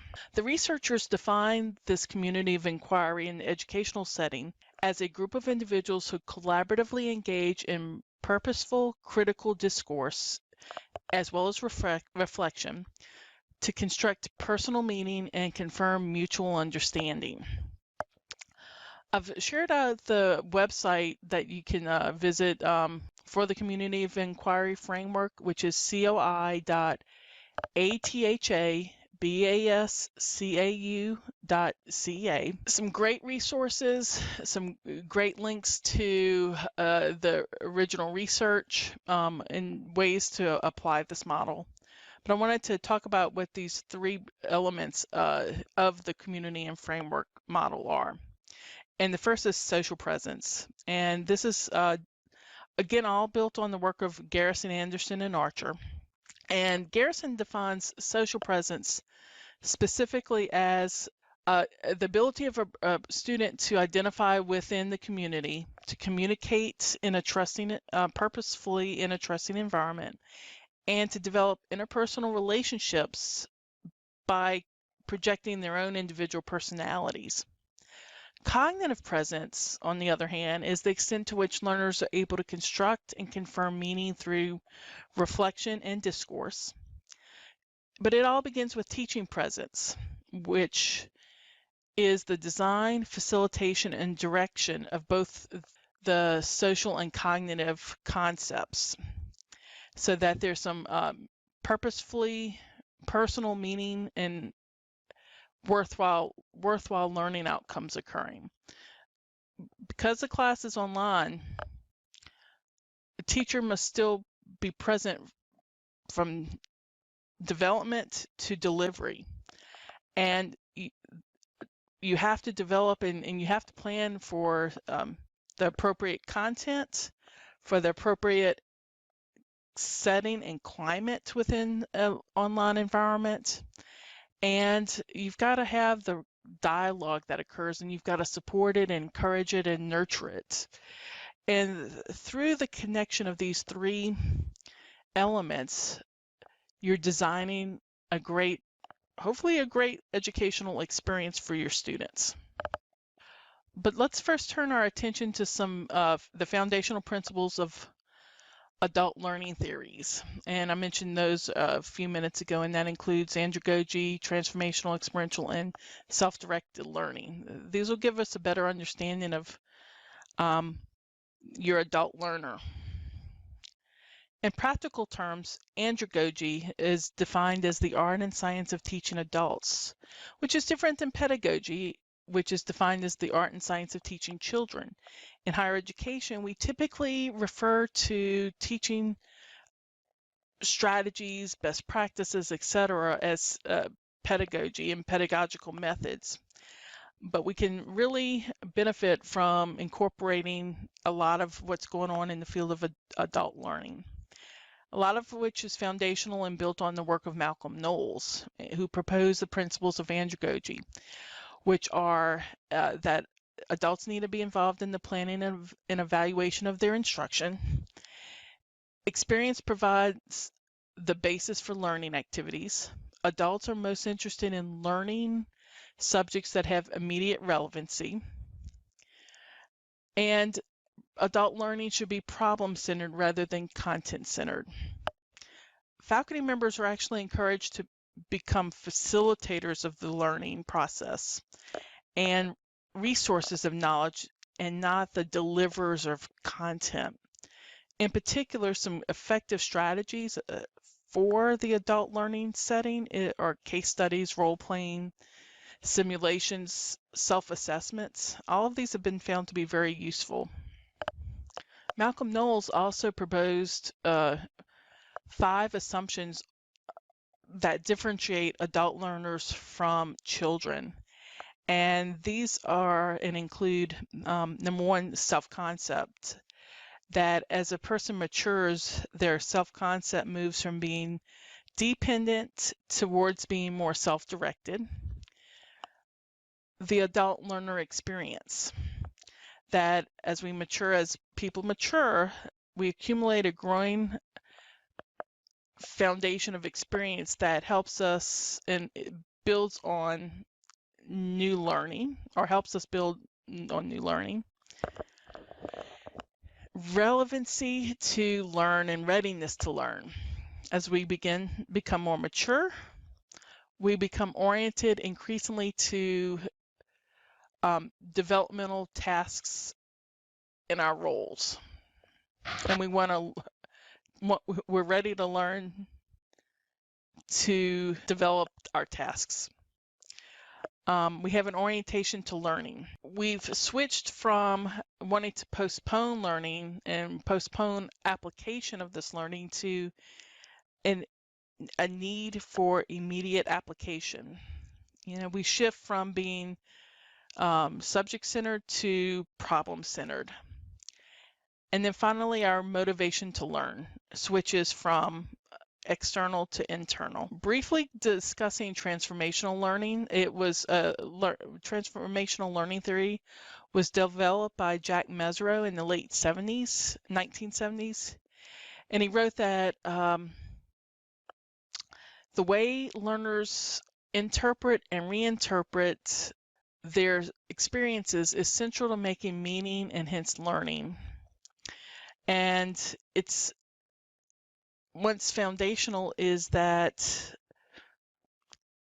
for individuals to change their frames of reference, there needs to be critical reflection on internal assumptions and beliefs, and a conscious decision to make and implement plans that bring about new ways of defining our worlds.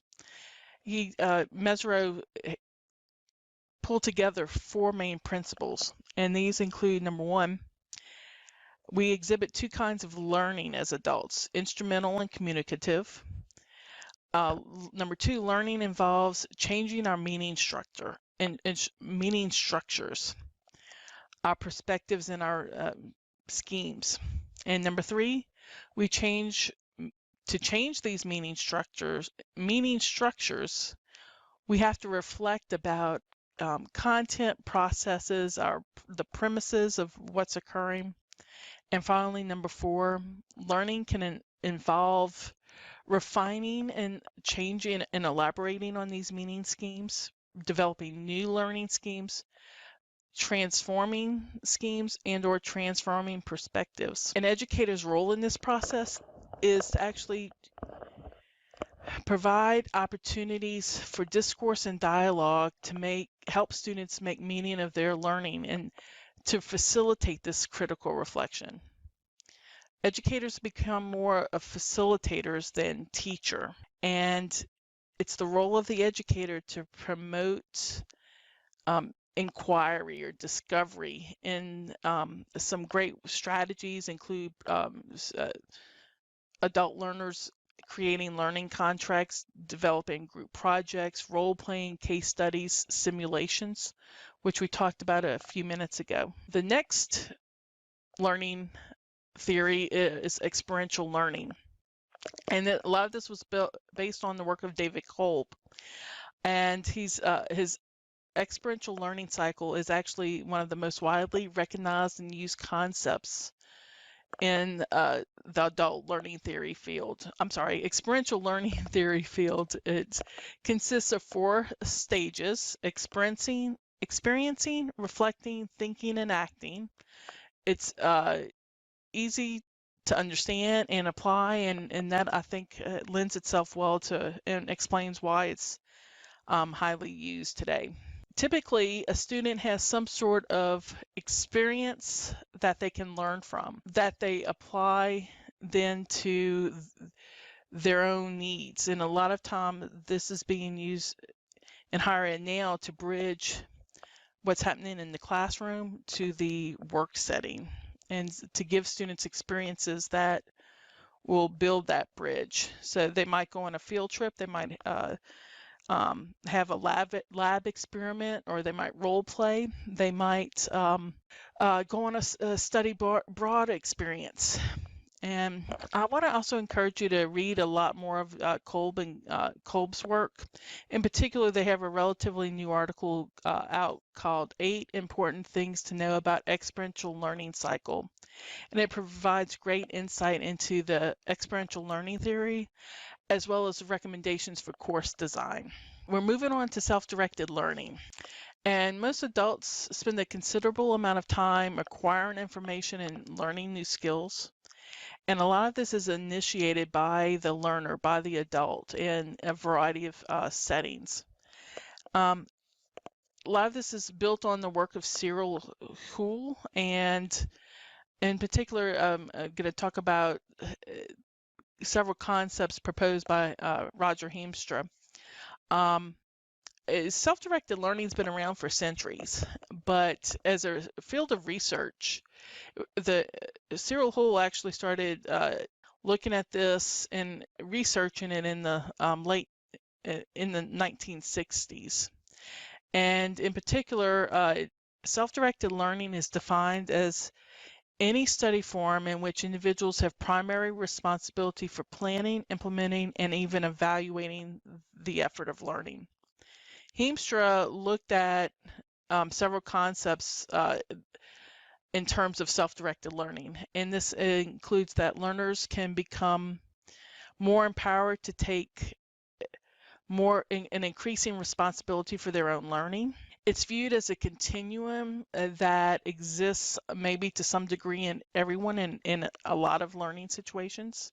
It doesn't necessarily mean that learning is going to occur individually or in isolation, but that there is going to be an opportunity also to transfer knowledge, to apply what you're learning from one situation to another. It can involve a variety of different activities and resources, such as self-guided readings, study groups, internships, practicums, online experiences, reflective writing opportunities. The role there for the educator changes, though. It's no longer, again, the deliverer of content, but rather the facilitator of the experience. Learner is directing their own experience, but the teacher maybe is the guide in the experience, providing some sort of dialogue sometimes, helping them secure resources, helping to promote critical thinking. And self-directed learning has also been applied in higher education for some time now in a variety of ways. And this is through open learning programs, individualized study options, non-traditional course offerings, as well as a lot of other innovative programs. And pulling it all together, I first started talking about who is in the classroom, and connecting back to the community of inquiry framework as a model for discourse and dialogue and building of social and cognitive experiences online through relationships and dialogue is very, very important. I want to touch a minute on the community of inquiry framework and share a resource produced and developed by the University of Toronto through their Center for Teaching Support and Innovation. I've provided a link to their PDF that connects design elements and student experiences over these 3 elements, and I'd encourage you to take a greater look at this.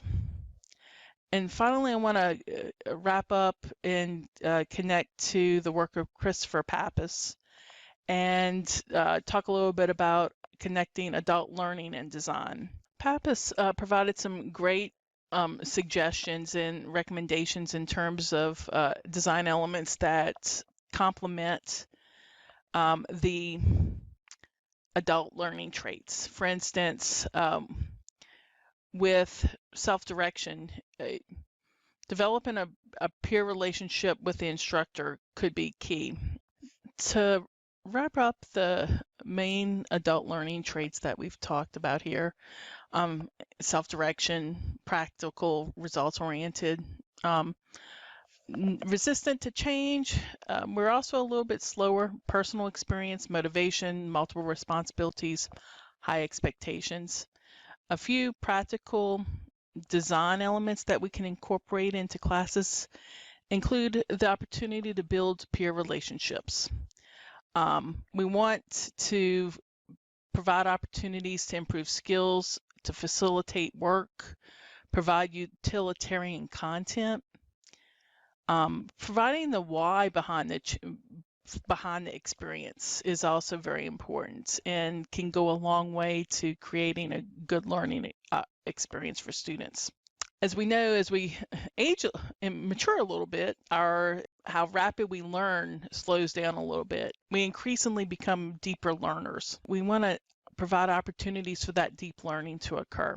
Anytime that we can provide opportunities for students, adult learners to share their experiences can help those with and without the experiences, without life experiences, and they can learn from each other.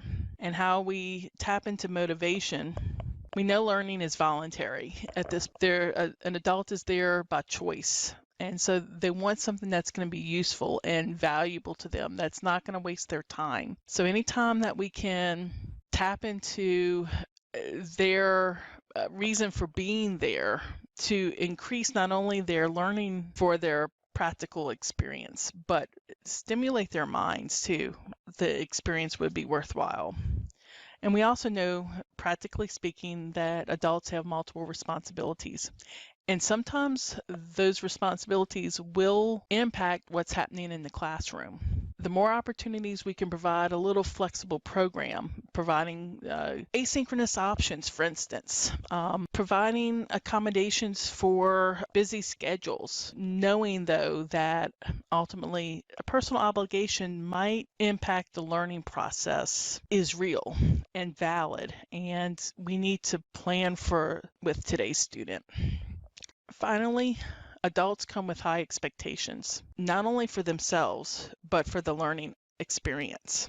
We need to maximize their advantages and try to meet individual needs if at all possible, but also address learning challenges. I want to thank you for joining me and for tuning in. Please feel free to contact me if you have any questions. Again, my name is Lydia Frass.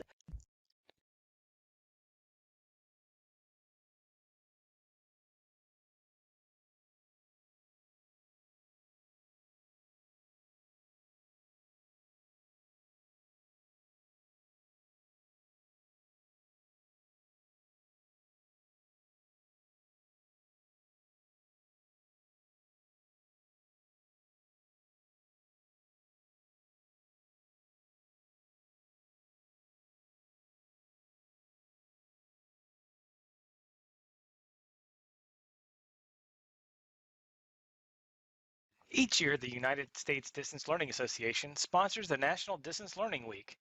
During the week, several organizations around the world host a series of events, including webinars that are open to the public. This week is intended to highlight distance education and the great work universities and other organizations are doing in support of the learners studying at a distance. This year, USCA Aiken is helping to connect people to all of the events taking place and will host a number of video presentations by various colleges and departments across the university to share ideas and experiences in online learning. Faculty, staff, and students are all encouraged to participate in the efforts to improve our distance learning experiences and work together to meet the needs of our online courses and the students. Thank you for joining USC Aiken for National Distance Learning Week.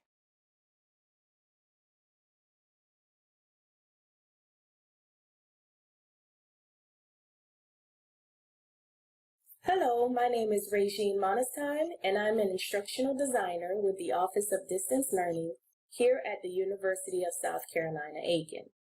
Welcome to Let's Be Proactive, Accessibility and Blackboard's Ally. This presentation will define accessibility, discuss the history behind accessibility, discuss the importance of accessible documents, and introduce the accessibility checker and Blackboard's Ally. What is accessibility and why is it important? Digital accessibility refers to the practice of designing electronic materials so that it is usable by all people, including people with disabilities. It allows for information to be available visually, orally, and tactically. Most of the time, the term digital accessibility reflects the needs of those who use specially designed technology to complete tasks on a computer or mobile device. These devices and software are called access technology, and they provide for equality in education, employment, and other major life activities. Accessible design is a design process in which the needs of people with disabilities are specifically considered. Accessibility sometimes refers to the characteristics that products, services, and facilities can be independently used by people with a variety of disabilities. Building accessible platforms and documents from the beginning will erase the need for the cost of retroactively recreating parts of your digital content.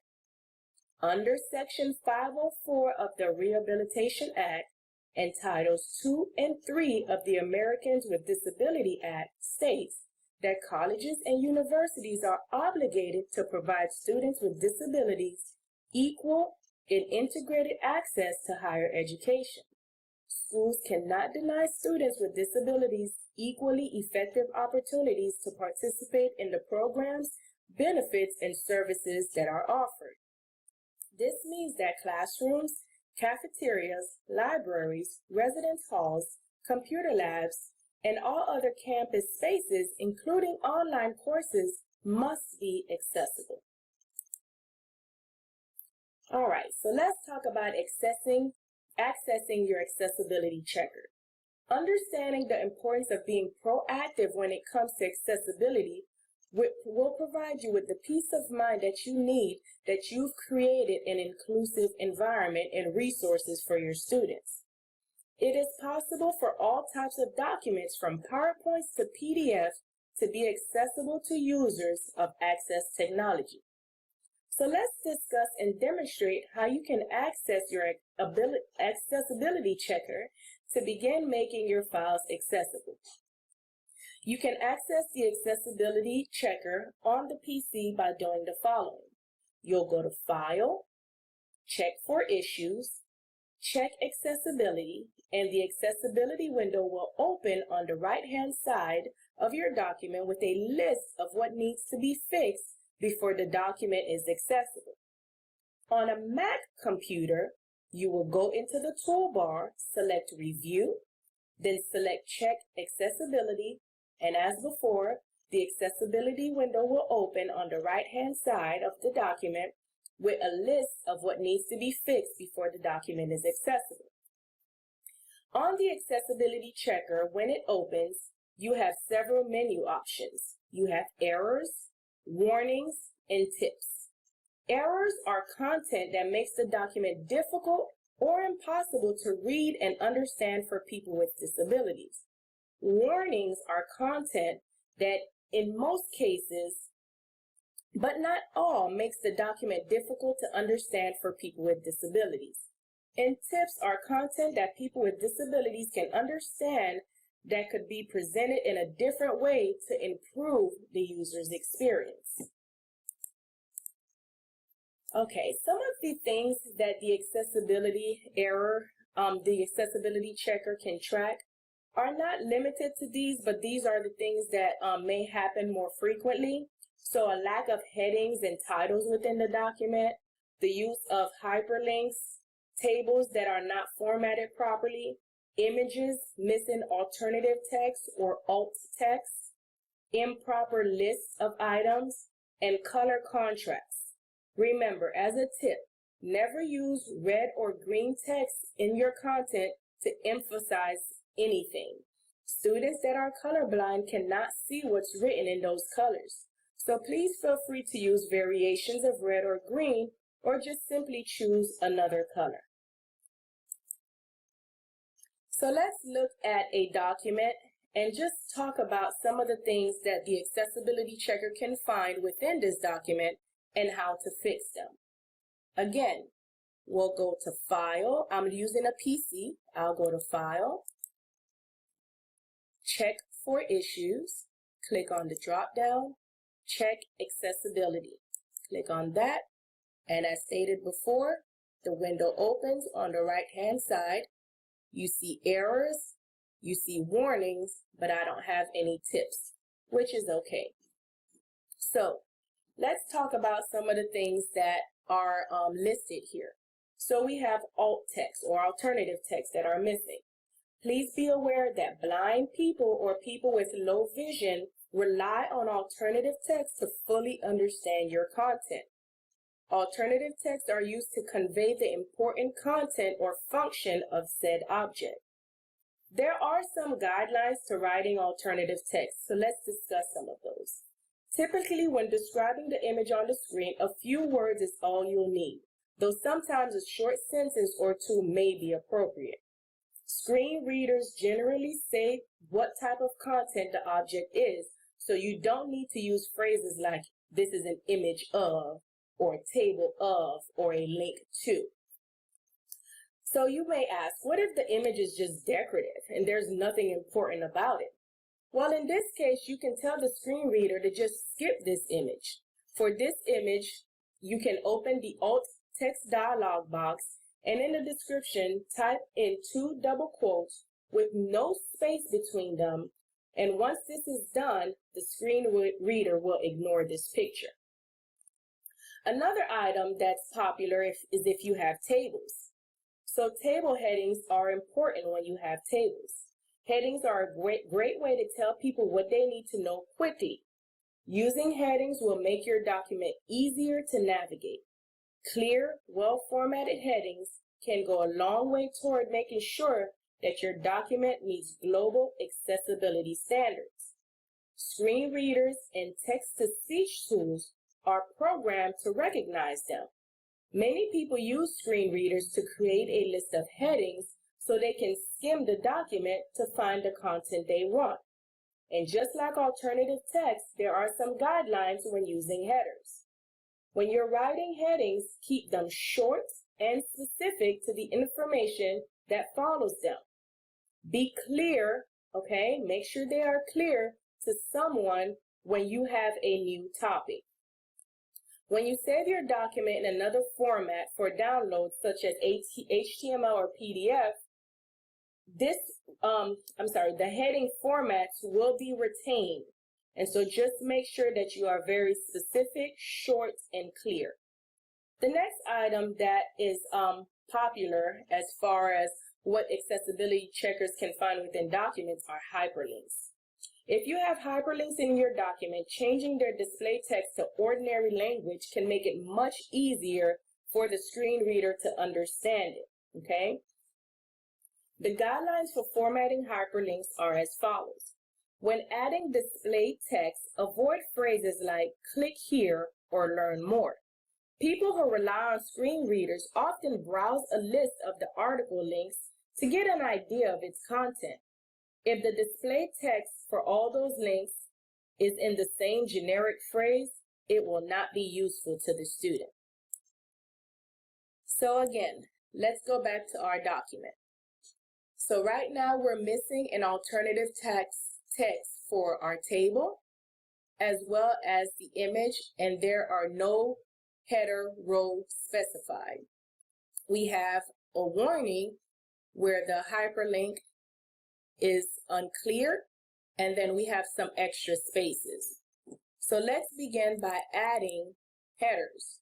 So I highlight where I want my first header, and up here in my menu option, and if you need help setting up your headings, please contact the Office of Distance Learning and we'll walk you through how to do so. I have mine already set up, and so I'll click here for heading 1, and I'll just put it in the middle. And then for here, I'll click heading 2. And then here, I'll click heading 2 as well. Okay? The next thing I'll do, instead of having this hyperlink, I'm just going to have USC Aiken,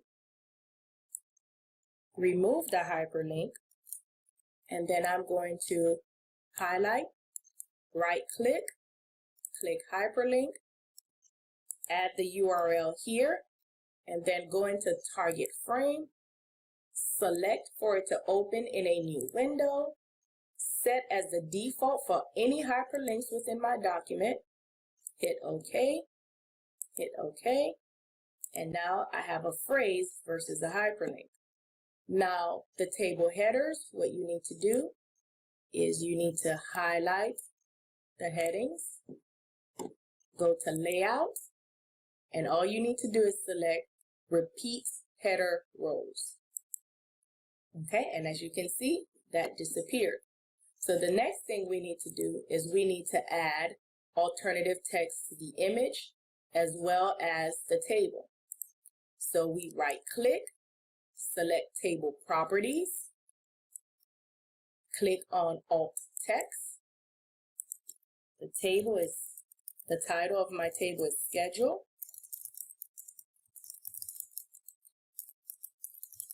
And I am adding a description, list of assignments, and due dates. And then I hit OK, and again, it disappeared. And for the image, you right-click, Format Picture. Here, you want to select Layout and Properties, Alt Text, add a title, and then a description. Okay, and then you just simply close out of that. And then as far as the spaces, let's go ahead and double click here. And it tells me that there's an extra space there, so all I have to do is delete. And then do the same thing, and it highlights, delete. And as you can see, now my document is accessible. So this is how you would make a Word document accessible. Again, I know we went pretty quickly through this. Please contact the Office of Distance Learning, and we can take some time to look at this together. So it's important that you start making your documents accessible right at the beginning before you upload them to Blackboard. So let's talk about Blackboard's Ally. So we've highlighted how to make the documents accessible, right? So let's just look at how Ally helps to generate inclusive environments. So the University of South Carolina has partnered with Blackboard to build more inclusive learning environments through the integration of Blackboard's Ally, which is an innovative new tool that makes online course content more accessible for all learners. Accessibility is vital to USC-Aiken's strategic plan to promote quality education experiences, and we should be dedicated to creating a culture of inclusion for all students and not just meet the needs of those with disabilities. The Ally tool in Blackboard now helps to visualize the strategy as a tool that can automatically scan uploaded files, documents, slides, and images to provide instructors with accessibility scores for each file. Also, this tool provides detailed feedback on accessibility issues. Green is the goal when it comes to Ally, okay? Ally offers students new alternatives to download content, including HTML, tagged PDF, audio, EPUB, and electronic braille. And we will go through some of those later on in the demonstration. So students now have several choices to engage with course content that best suits their individual learning preferences. On a larger scale, accommodating online courses for accessibility does help meet accreditation standards and can improve both retention and graduation rates. Let's look at Ally's accessibility scores, okay? On this image here, you'll see that Ally provides an accessibility score. This score is only seen by the professor. It is helpful information that helps you revise any accessibility issues. It also allows the students to download alternative formats of files, as we stated before, using tagged PDF, HTML, EPUB, electronic braille, and audio versions. The letter A up here is the accessibility score. B lists all of the issues. C describes the issues and step-by-step help on how to fix those issues. And D is how you would upload the files to replace the existing one. Here are examples of the alternative formats. Students can download a tagged PDF, HTML, EPUB, electronic braille, audio, or a translated version. Let's take a look at one of these alternative formats. Let's look at a demonstration on how to use one of these alternative formats. In Blackboard, I have uploaded a Respondus Lockdown Browser monitor instructions for my students. Here, I can highlight over here and see alternative formats. My score for Ally is a perfect score. We don't strive for perfection, but we do strive to be in the green. So if I click on alternative formats for viewing in the browser, EPUB for reading as an ebook, electronic braille, and I want to download this as an audio. Okay, so let's go ahead and click here and hit download. And so as you can see, it opens here. And then I'm also going to open the file so that I can follow along. So I'm going to play the audio for you. Title: Backing up the BB Grade Center. Begin paragraph text. Respondus Lockdown Browser is a secure browser for taking tests in Blackboard.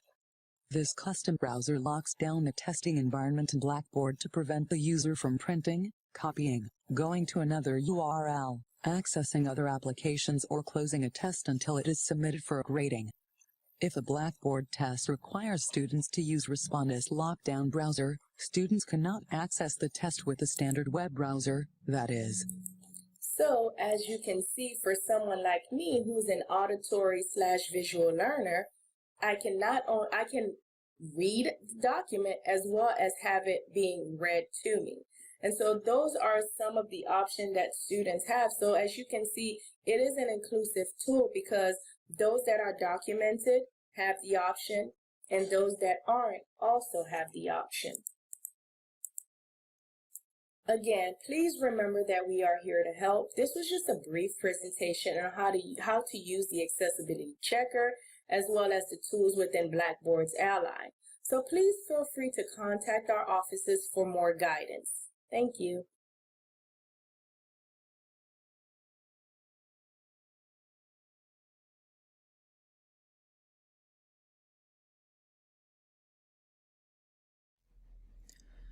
Welcome to National Distance Learning Week. My name is Dr. Jamie Edwards, and I am the Director of Distance Learning at the University of South Carolina, Aiken. In this presentation, we're going to talk about building quality online courses at USC Aiken.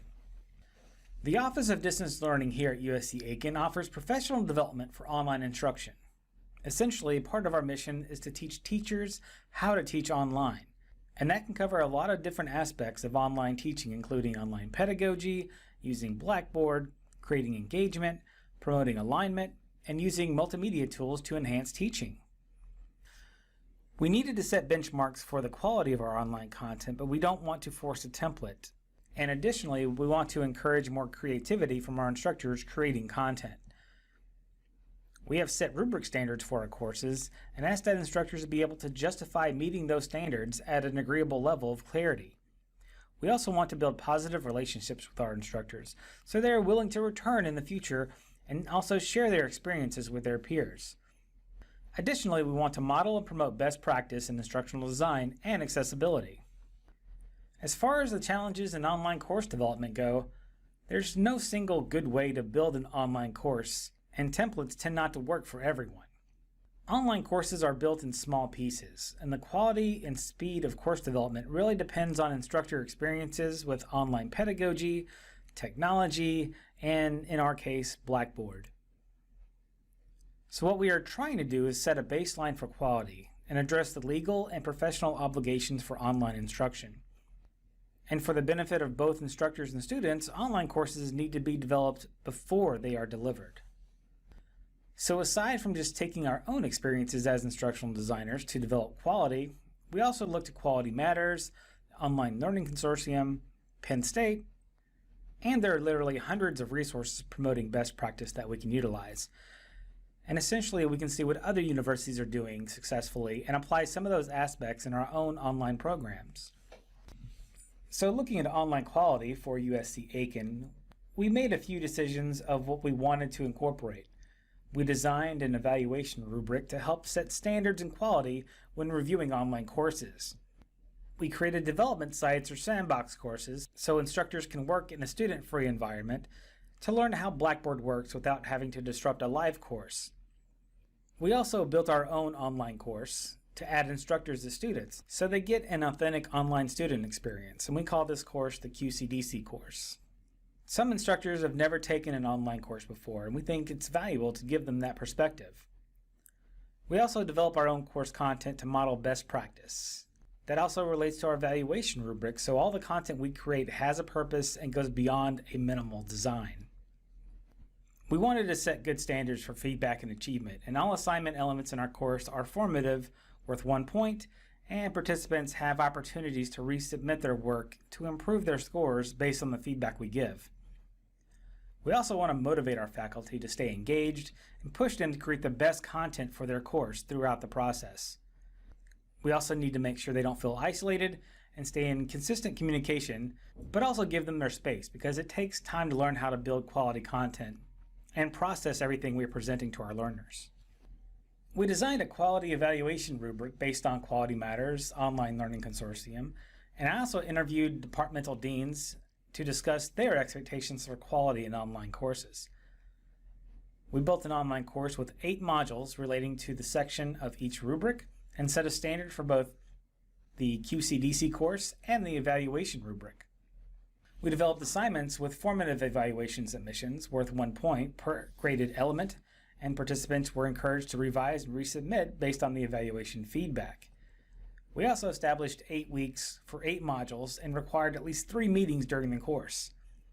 Participants could meet more, but we wanted to make sure we were meeting enough so that they were staying motivated and on pace to meet their goals in course delivery.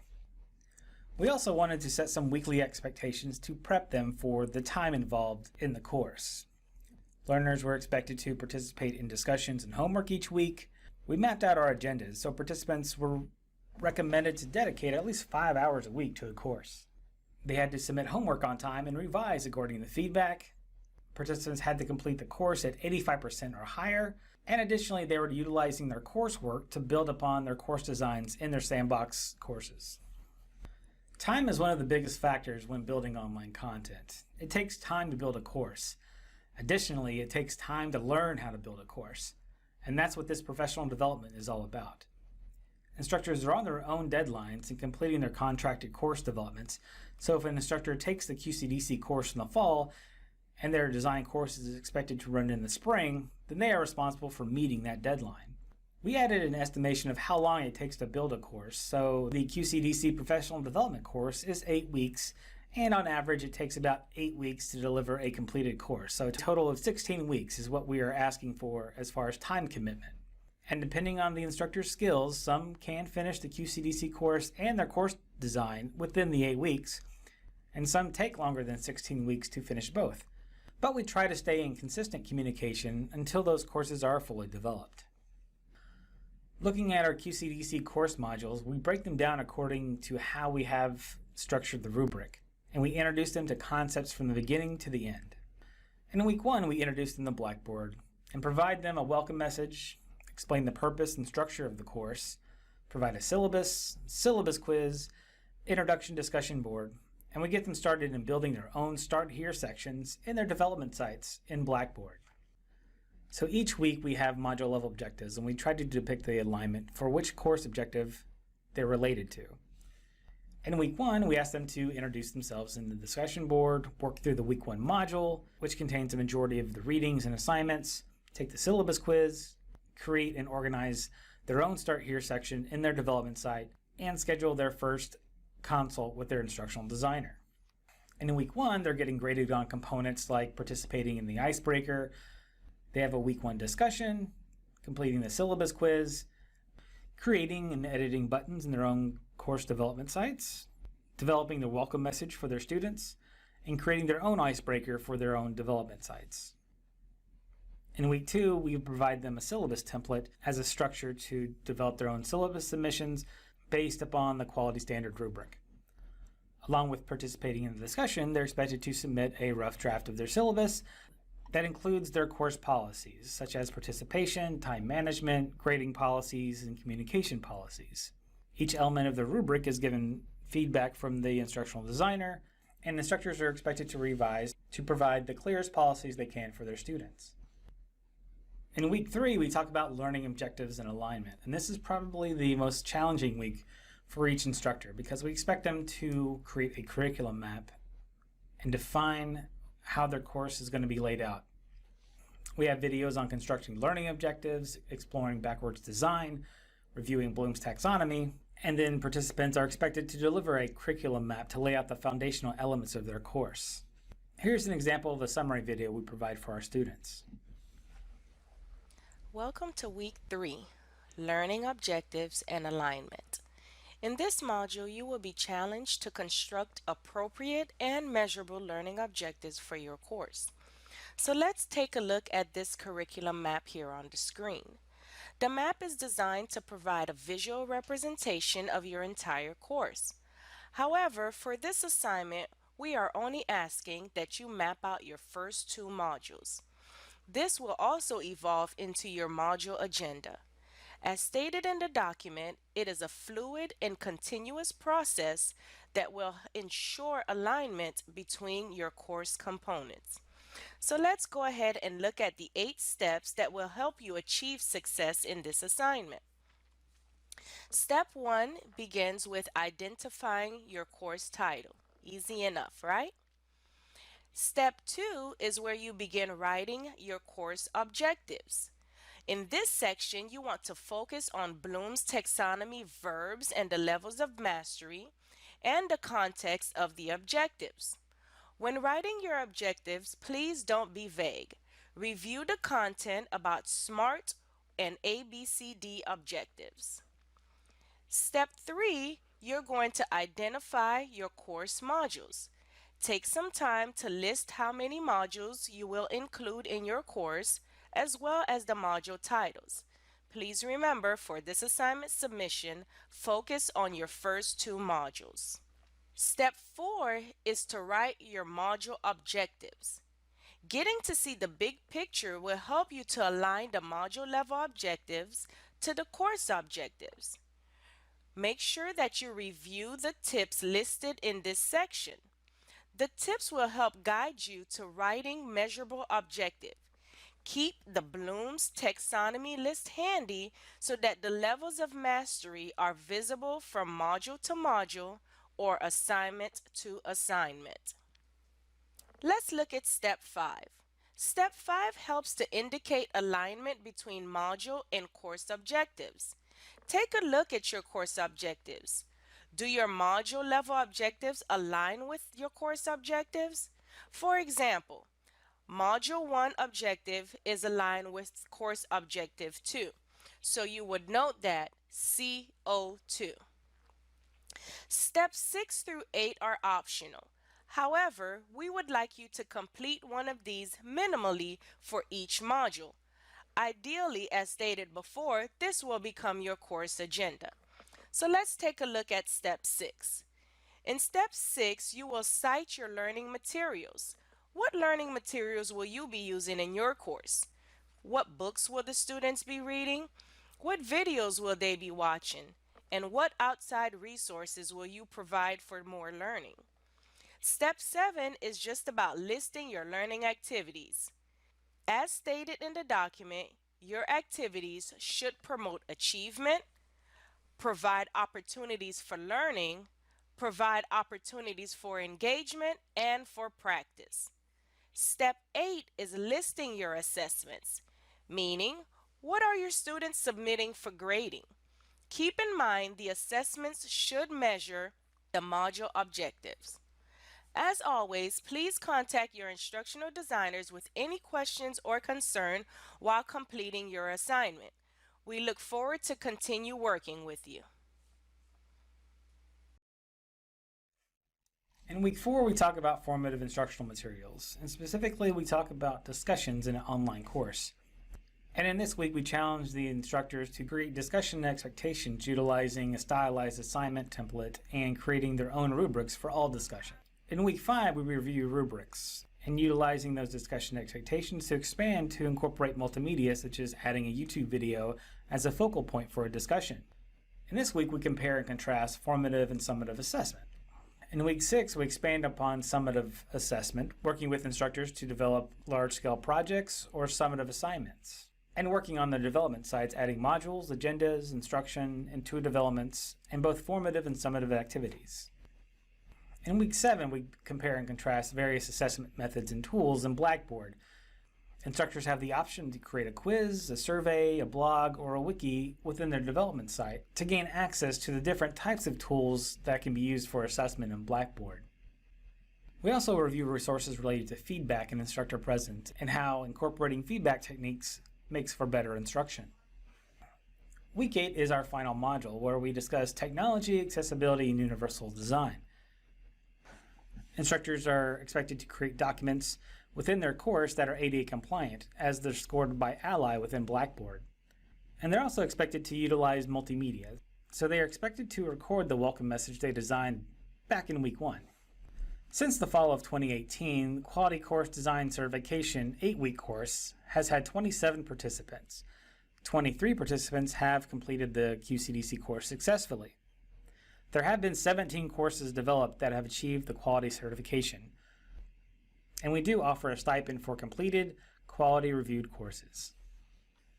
We provide a survey at the end of each course, just so we get feedback from instructors and think about ways of improving our own online course. In the first question, we asked, what did you like or find most valuable in the QCDC course? Here are a few answers. The way we progressed through the course. I feel that it was perfectly sequenced and I was able to digest the information and know where I needed to go and spend more time to get my course ready for evaluation. The best part about this class was the layout of the weekly assignments. It was clear on expectations and easy to follow. In addition, videos and other links were provided that aided in the process each week. I also enjoyed the discussion boards because we were able to connect with our fellow peers going through the same process. It allowed us to have additional opinions on what has worked and not worked in our own real-life classes from the past. What I value the highest would be learning about the course alignment and thinking about the backwards design. I was able to think about how to match the learning outcomes with the assessments. Our second question, what did you have the most trouble with in the QCDC course?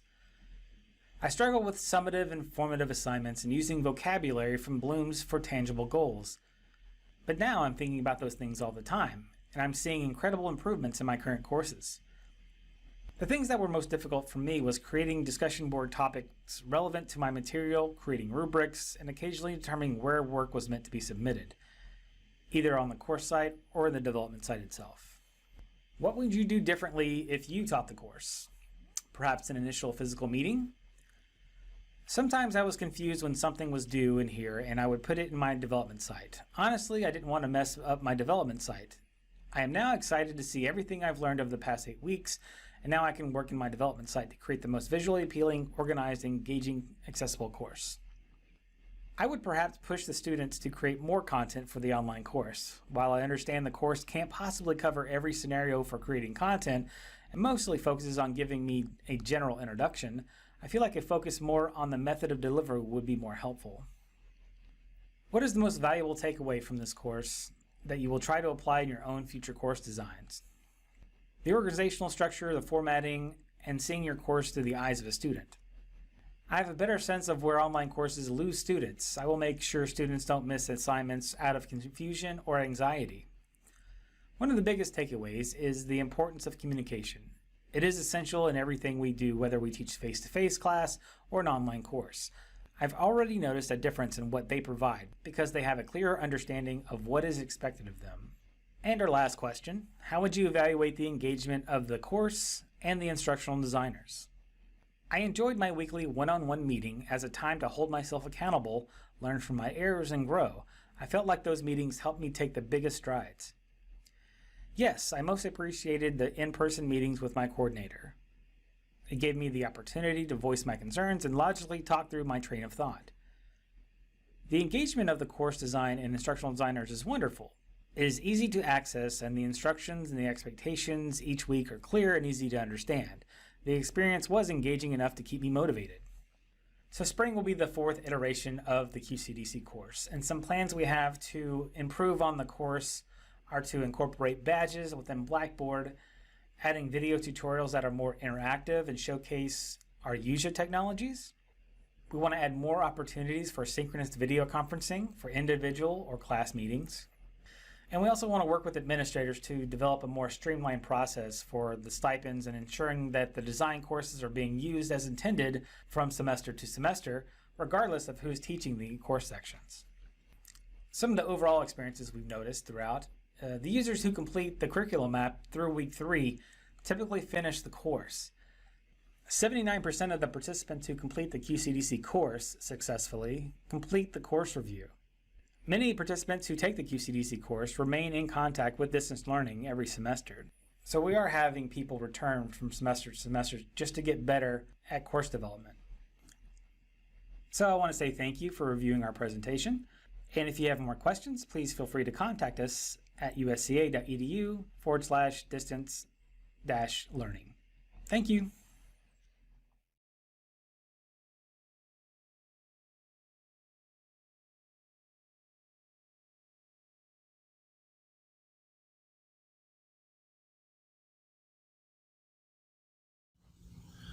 Welcome to the online course quality review at University of South Carolina Upstate. This session is going to present a model and process that we use here at Upstate to both review online courses that we currently have running and also to help guide faculty in developing new online courses. We use the OLC Online Learning Consortium Course Quality Review rubric, affectionately referred to as OSCAR, and I'll talk a little bit more about that in a minute. This presentation is coming to you from the Office of Distance Education at University of South Carolina for the National Distance Learning Week, hosted by USC Aiken. And I am Dr. David McCurry, Director of the Office of Distance Education, recently organized under the Center for Academic Innovation and Faculty Support here at USC Upstate. Our Twitter handle here is @UpstateOnline. If you want to use that, please do so. We're happy to get tweet outs about our program and anything related to Upstate. And you will see here the QSR code that we have, which will direct you to the first portion, the first step for many of our faculty, which is a portal that we have designed for faculty course development for all the online programs. Here in this, what we have termed the USC Up Online Course Consultation process. In a minute, I'll get a little bit to tell you about the concierge model we use. Faculty here will find a lot of resources related to course development in general, but online in particular, and various policies and information about our course development process. Our concierge model process is something that we've developed here. I've published about this with my wife, Dr. Bonnie Mullenix. We have a couple of publications out on Faculty Focus and the Online Journal of Distance Learning Administration related to the concierge model, where we try to work with faculty one-on-one and respect the unique quality of each individual faculty member and what they bring to an online course when they teach. It's an interesting combination of their own passion we have found over many, many years and the content knowledge that they bring, as well as their own personal individual characteristics that they bring here. I'm trying not to be distracted while I'm looking at something here happening in our office.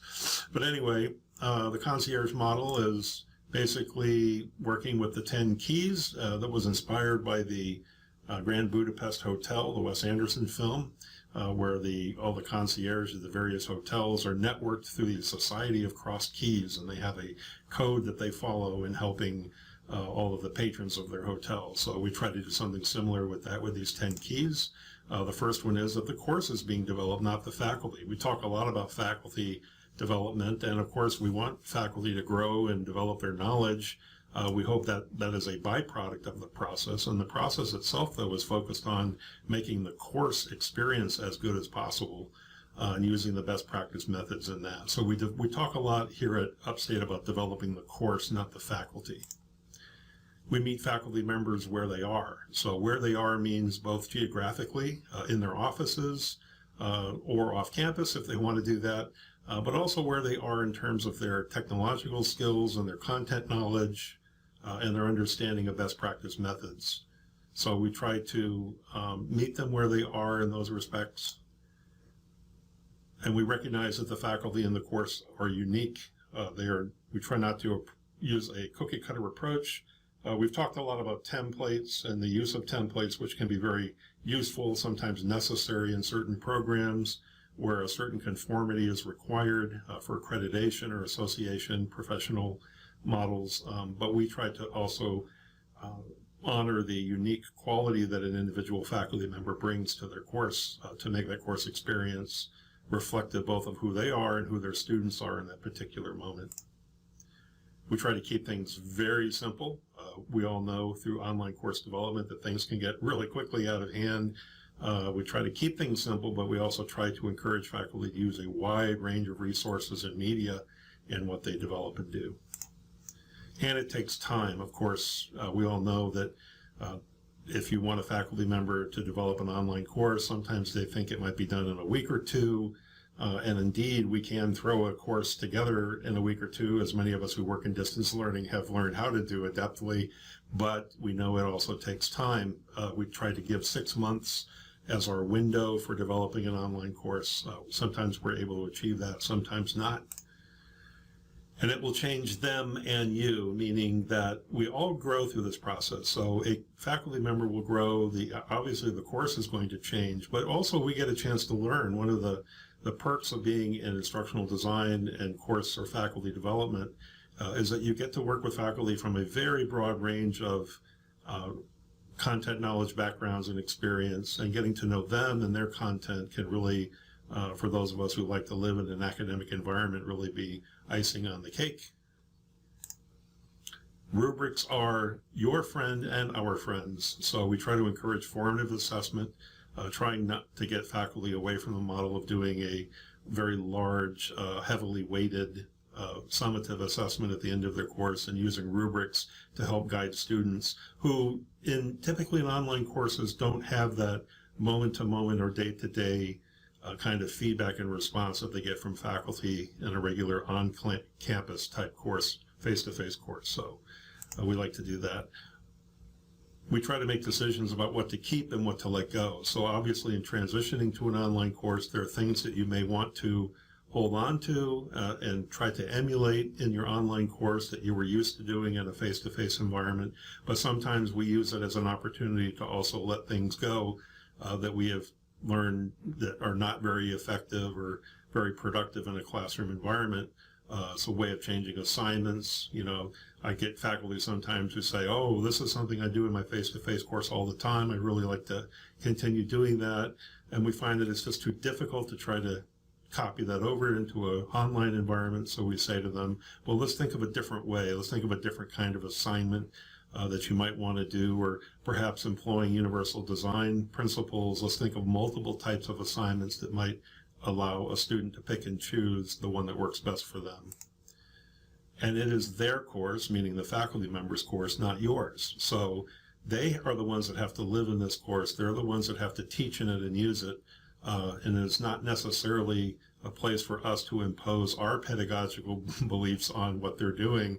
Sometimes that's a good lesson in how to humble yourself in front of the faculty to kind of support them in the process of developing a course. And finally, there's always more to do. It's always in beta, as somebody said at one of the conferences where we first presented this idea. There's always a lot more to do in the course. It's never quite finished. When you copy it over at the end of every semester, you may want to review the course, what worked, what didn't. Certainly, you should be collecting student feedback on all of that and plowing that back into the future version of your course if you're going to teach it again. So we use very basic principles here that all of us are pretty familiar with. regardless of modality. Good teaching is good teaching. And what is good teaching, we know from reviewing Chickering and Gamson, as well as multiple other people, that the 7 principles really guide us in that process. So here they are very quickly. We all know a lot about these already. Encourage active learning, giving prompt feedback, which is critically important in an online course. Communicate, especially if it's a shortened version online course, moving from a 15-week to a 7 or 8-week course, as we all know, can really be quite daunting. And, feedback has to happen almost immediately or within 24 hours to really satisfy those kinds of time constraints. Communicate high expectations, emphasizes time on task, and respects diverse talents and ways of teaching. So these are all things that were developed way back in the late 80s and 90s, and we've known these for a long time.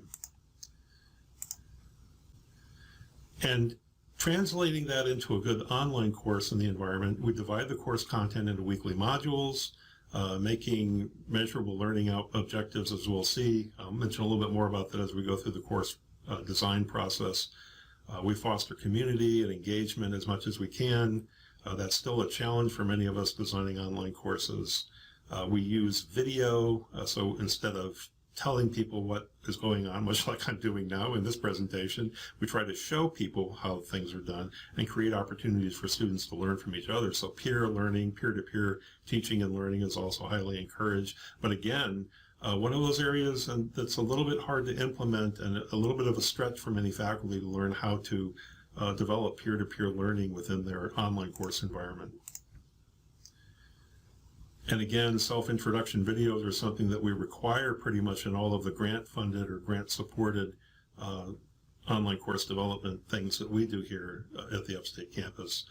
Self-introductory videos are just very, very short videos where we encourage the faculty member to share a little bit about themselves so they have a chance, the students have a chance to see who they are, both physically in terms of their facial recognition, but also just to hear their voice and to get a sense of the instructor as a person.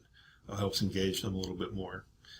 We use all the media resources and tools that we can to broaden the scope of the content, so you're not just putting up PowerPoint presentations or documents for them to review, but trying to find video material, podcasts, audio material that can help supplement the concepts and ideas and skills that you're trying to teach.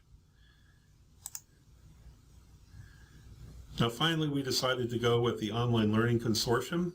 We looked at a number of models, including Quality Matters, and rather than try to redesign the wheel, we looked at what they had to offer, the Online Learning Consortium, mostly Online Learning Consortium, which borrowed the State University of New York Center for Online Teaching Excellence model for the OSCAR Online Course Quality Review rubric, the OSCAR rubric.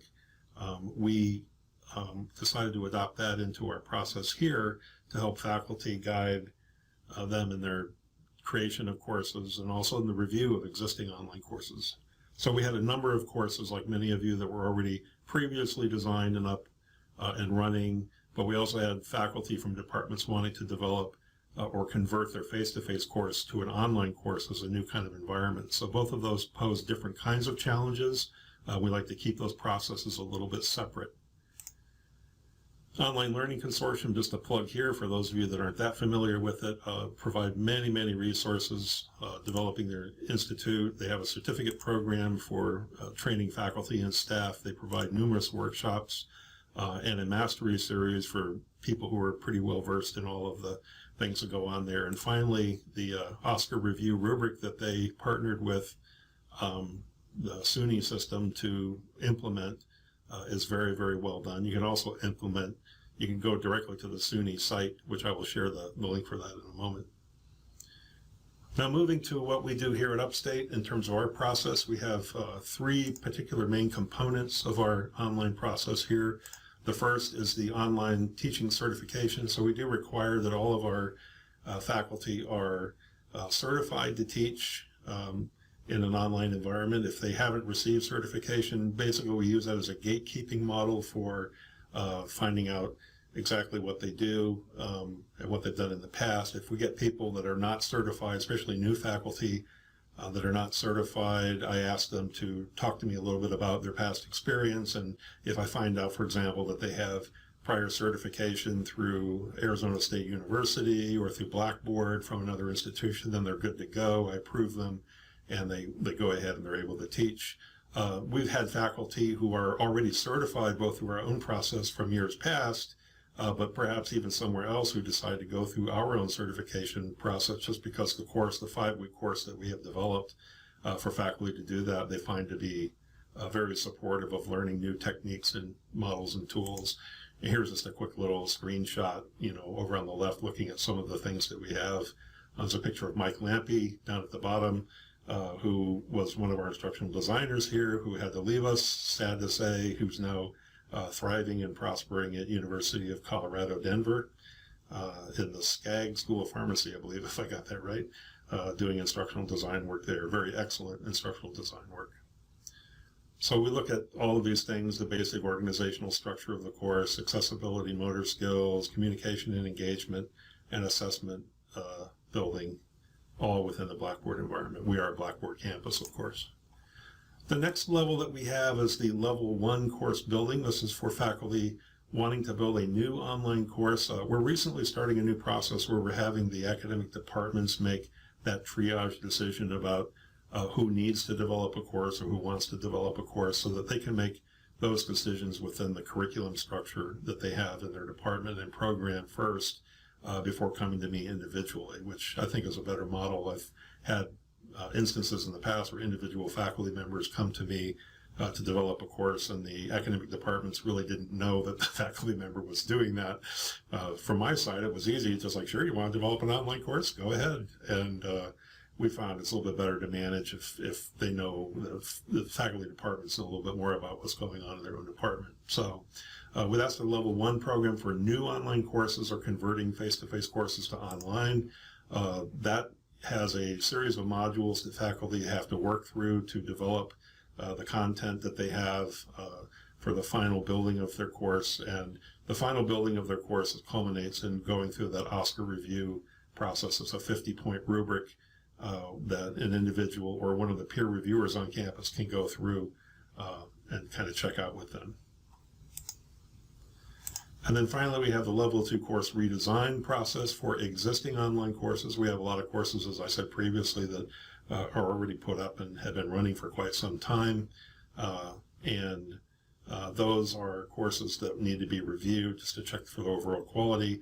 Our review process looks at the whole course. It's backward design oriented using Wiggins and McTighe, of course, target specific standards 1 through 50. Those are from the OSCAR rubrics, and negotiate individual contracts for completion.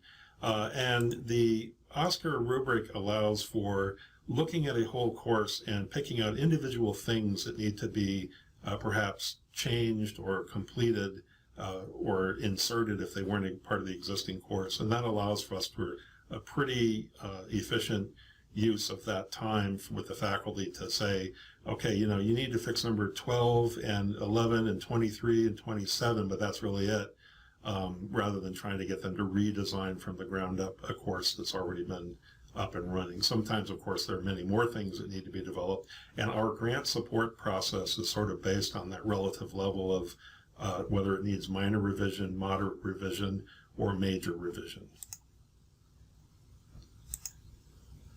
The OSCAR SUNY rubric, this is probably the best link to use if you want to put that in. This will put you into their course. The rubric itself is divided into 6 different categories.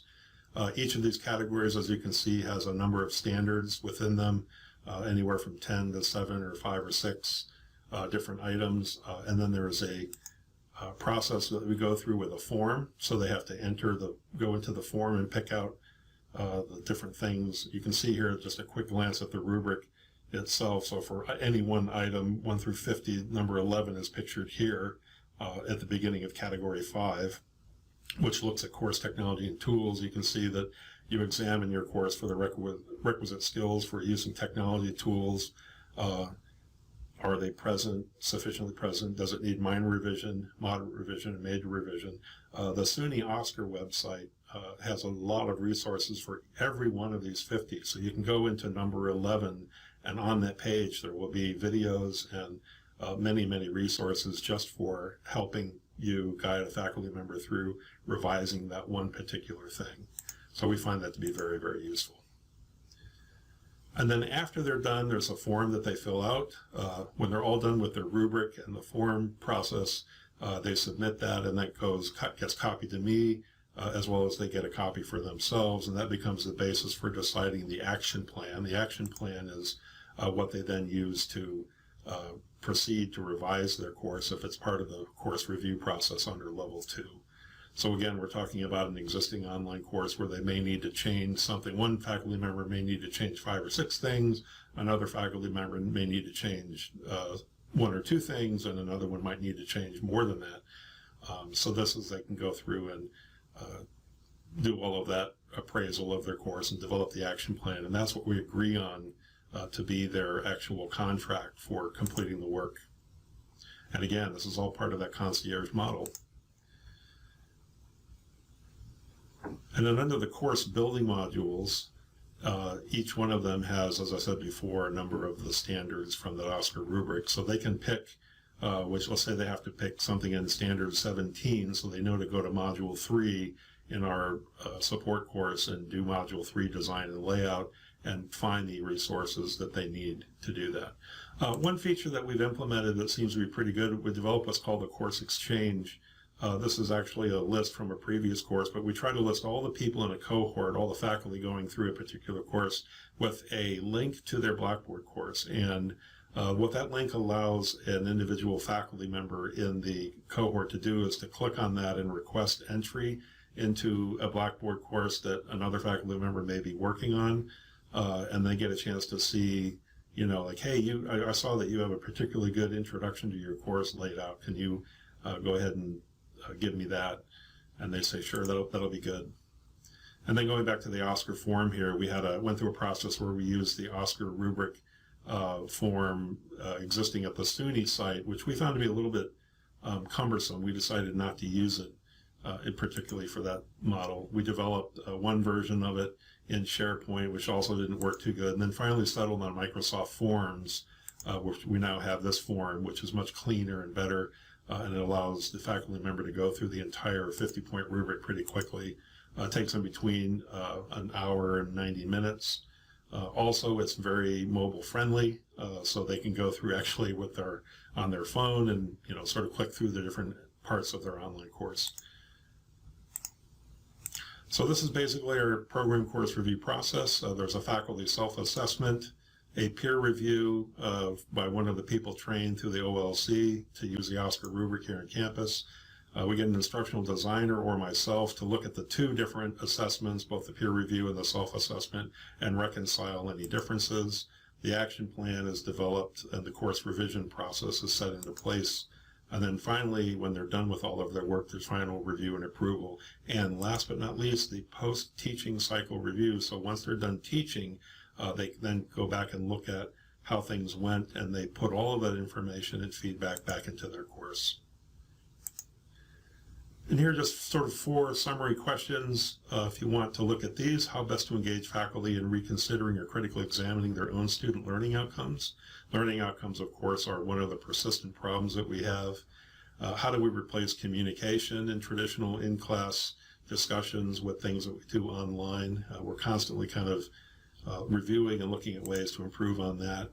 How do we maintain quality in teaching student learning experiences? What kind of requirements and demands put on faculty members to keep all of that going? And finally, how do we accommodate experiential service and active learning components? So how do you integrate both active learning and field experiences or service learning in hybrid course design, integrating all of these best practice methods that we have? Well, that's about it. I've run pretty well over here, almost coming up on 23 minutes. So thank you very much for sharing all of that with me. You're welcome to email me here at this address if you want. I'll be happy to answer any questions that you may have.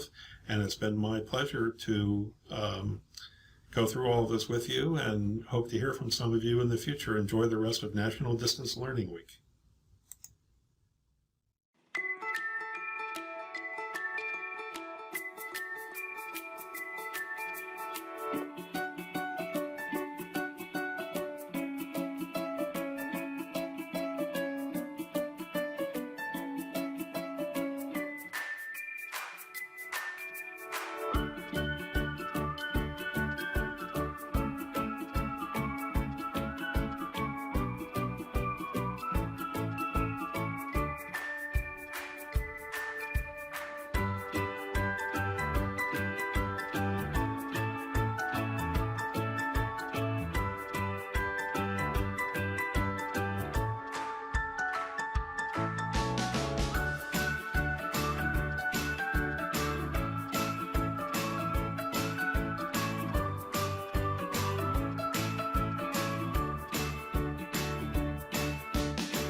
In the distance learning environment, video is often the best way to communicate ideas to various learners over various platforms. Sometimes, though, our communication can become muddled when the medium speaks louder than the message. For National Distance Learning Week, U of SC Aiken Instructional Services wants you to know that there are practical steps anyone can take to make the most of your video producing resources. It is really an art and a technical skill rolled into one. Here are a few tips to help you take your next video to the next level. Number 1. Limit distractions. This one seems like a no-brainer, but limiting distractions can help make a huge impact on the effectiveness of your video. Before you start, take a look around the space where you are recording, both your seat and the camera's perspective. What's behind you? Is there anything that stands out visually? Is there anything moving in the shot, maybe outside a window or a doorway, that could take away the viewer's attention from the message? Are there any distracting or repetitive noises in the background? If so, move some things around or consider placing your camera in a different place so the focus is on you and not your surroundings. Number 2. Great audio makes great video. And it means just what it says. No matter how good your picture is, the quality of your sound will directly affect the perceived quality of your video product. Here are 2 huge ways to ensure great audio. Number 1, invest in some gear. If you're making videos on a regular basis, it's worth your time, effort, and money to invest in some basic audio gear. One of the easiest and most popular ways to do this is with a USB microphone like the Yeti from Blue Microphones, which is right around $100. The Yeti is a studio quality mic that connects directly to your computer with USB. No other special cables needed. Just select the Yeti mic in whatever software you're using to record, and you're set. You can also use a USB capture device and a quality microphone separately with great results. The bottom line is to seek out something other than your computer's built-in microphone to use for video production. Then, there's number 2. Always have the voiceover in front. Anytime you add a music bed or other sounds to your videos, make sure whatever speech is featured is always the most prominent sound the viewer hears. Extra sounds at too high a volume can become like a distraction, which, unlike tip 1, we want to limit. Number 3. Think about lighting. Lighting can make or break the look of your video. Basic lighting in studios, theaters, movie sets, and even live venues all start at the same ideal. Whatever you're lighting, you want to light the light source 45 degrees off and 45 degrees up on the left, right, and back of the subject. But don't worry, you don't have to turn your home or office into a studio for your next video. Just look for a few basics. Watch out for windows or other single points of very bright light in your shot. If you have a source of light like a lamp or a window, try to position yourself to take advantage of the light you have available. Avoid using regular office fluorescent lighting when possible, since it is typically directly overhead and casts unsightly shadows. Number 4. Finding an editing app you can use. So now that your video is looking and sounding good, let's talk about what happens once the recording is made. Do some editing. This part is huge, and not as expensive as you might think. If you have Windows, then Windows Live Movie Maker is already on your system. If you have a Mac, the same is true for iMovie. Both are free entry-level programs designed to be accessible to a wide user base. For something more professional, try Blackmagic's DaVinci Resolve or a program called HitFilm. Both of which have free, not trial but actually free, versions that are packed with features. Most importantly, YouTube is full of tutorials that can walk you through the very first how-tos of getting started to the finer points of editing, color mixing, and effects. Once you settle on a workflow, you're ready to experiment. It's an art.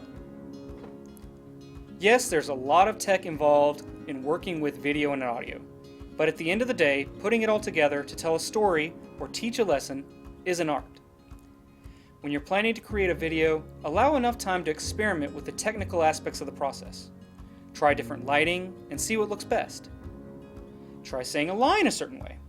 Or try saying a line a certain way. Or just try saying a line a certain way. Read a few phrases, then listen to see if you like how the recording sounds. Then, maybe try it again. See if changing something, like the distance to the mic, makes a change that could be good or bad. And when you find something that works, stick with it. Make sure to write it down so you can recreate it in the future. Number 6, do it again. Always be ready to give it another shot. If you find some aspect of your video isn't working for you, lighting, sound, editing, whatever have you, make an adjustment and try again. Just remember one thing. If you're following tip number 4 and using an editing app, you have a big advantage while you're recording. Individual parts of your presentation can be recorded separately and then edited together later to form a complete product.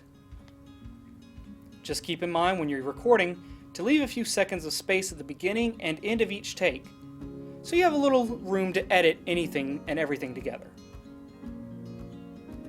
Number 7, ask. Remember, you have departments like ours at USCA Aiken that exist to help instructors on campus meet their video production goals and to streamline the process from conception to final product. If your institution has a similar resource, learn how to take advantage of the technology and skilled professionals who can facilitate video production and bring your vision together.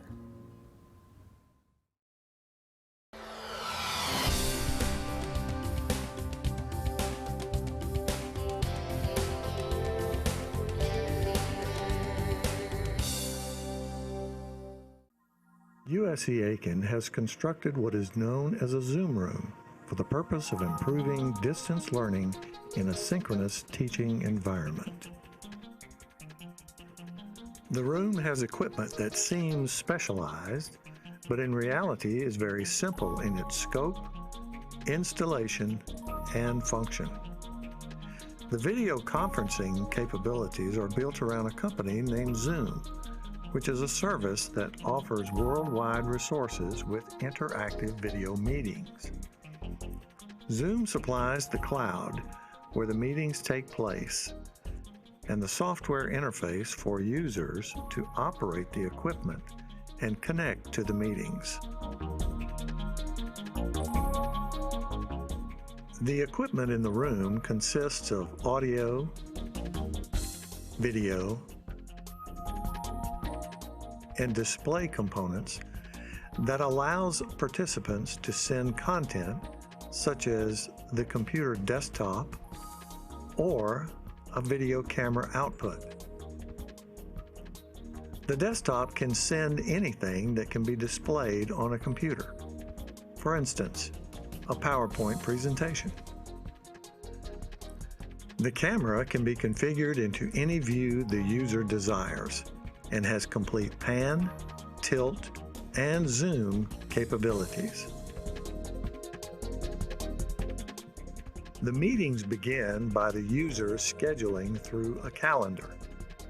Since we employ Zoom for established classes, they are placed on the calendar and the participants are ready to be connected according to the schedule each day. If a meeting that has not been scheduled needs to take place, then an email invitation can be sent containing the meeting ID. The distant site places the ID into the Zoom app and joins the meeting. This has allowed the users on our campus considerable flexibility in teaching through video conferencing. Distant sites can easily be routed to the main view at the host site. This allows presentations from distant classes in the same procedure as the host site. The configuration we employ has the room camera mounted in the rear, with the user being able to direct the camera into any view by touching the controller. The room has 6 ceiling microphones, which give complete coverage of voice audio anywhere in the room. A monitor mounted in the rear above the camera shows either site simultaneously, so the host site can see what is being displayed at the distant site. The Zoom room offers an engaging experience for participants at either site while allowing for a comfortable user arrangement.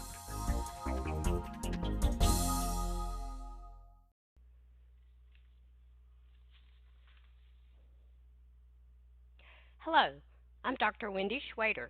I'm an Associate Professor of Special Education at the University of South Carolina, Aiken. The purpose of this presentation is to share with you all an assignment I designed and implemented into an online course at our institution. Since arriving at USC Aiken, I've had the opportunity to teach our Introduction to Individuals with Exceptionalities course, or EDEXA 200, in a variety of formats. First, I began teaching in a traditional synchronous face-to-face format. Then I moved to the hybrid model. And currently, I am teaching in an asynchronous 100% online format. As the course title implies, EDEXA 200 is a topical course regarding the history and the current and future trends in the field of special education. EDEXA 200 is a required course for most of our education majors. It is also open to any outside major who just wants to learn more about our country's education system. As I've shifted from teaching learners in synchronous face-to-face settings to teaching in a virtual environment, I've had the opportunity to increase my expectations for learners. With the support from those in our Office of Distance Education, I was able to design and implement a large-scale collaborative project into my course requirements. I'm piloting this new assignment this semester in all three sections of EDEXA 200. The title of this project is the Assistive Technology Group Project for Students with High and Low Incidence Disabilities. Here are our learner outcomes for the project. First, learners are expected to group themselves in teams of no fewer than 2, but no more than 4 members. After everyone has a group, each group is responsible for doing a quick research of current literature and current assistive technology tools available to support the instruction of students with exceptional learning needs.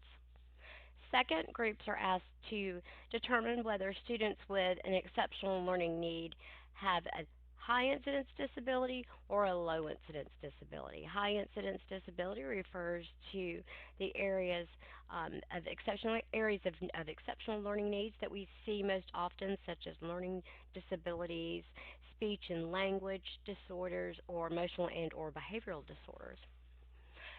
Conversely, students with low incidence disabilities are those that typically have multiple exceptionalities that result in them having to rely on a significant amount of support from technologies or from other individuals in order to participate in the general education classroom. Third, groups are asked to look at the four specific tools that they identified and determine when it would be the most appropriate to include those devices in instruction. Should it be during academic, during behavioral, during social skills instruction, or maybe one or more of those three categories? There were benefits to creating and implementing this assignment, this project that I've seen so far. First, the addition of a collaborative project has helped my learners engage more frequently with each other and share and work together to reach a common goal. And this is something that's important for our teacher candidates in our program.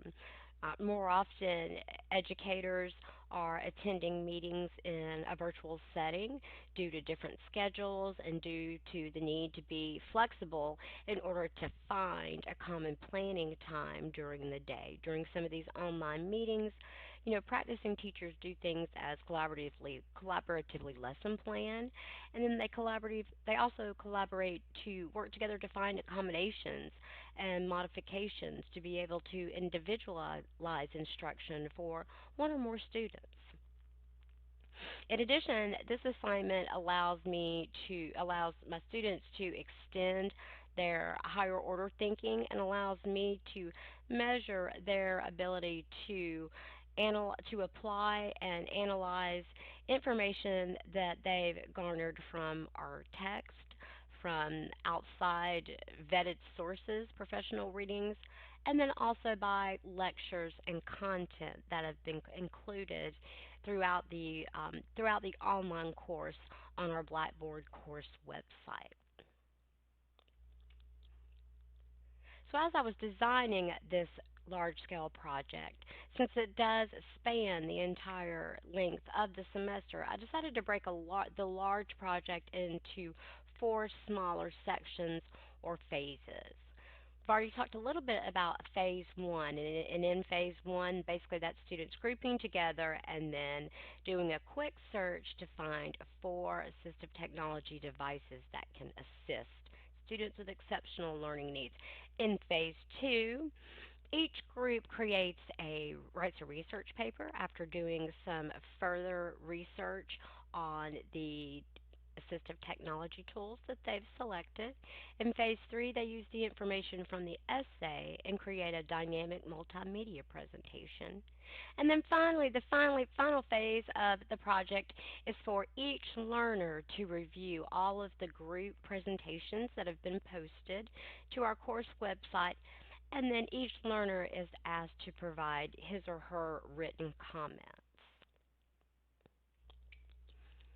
So there were benefits to breaking this large-scale project into smaller chunks, information that was required and activities that were due throughout certain sections of the project. And each phase builds on each other so that you really need to have completed the previous step, the first step, in order to move to the second phase, and then from the third phase to the fourth phase, and so on and so on. Having first of all, breaking the large project into smaller, maybe more manageable chunks helps ease the anxiety and the stress related to any learners that I have that may have difficulty when taking assessments and completing performance tasks. Our literature says it's a little bit easier for our anxious students and less anxiety producing when we break large things into chunks.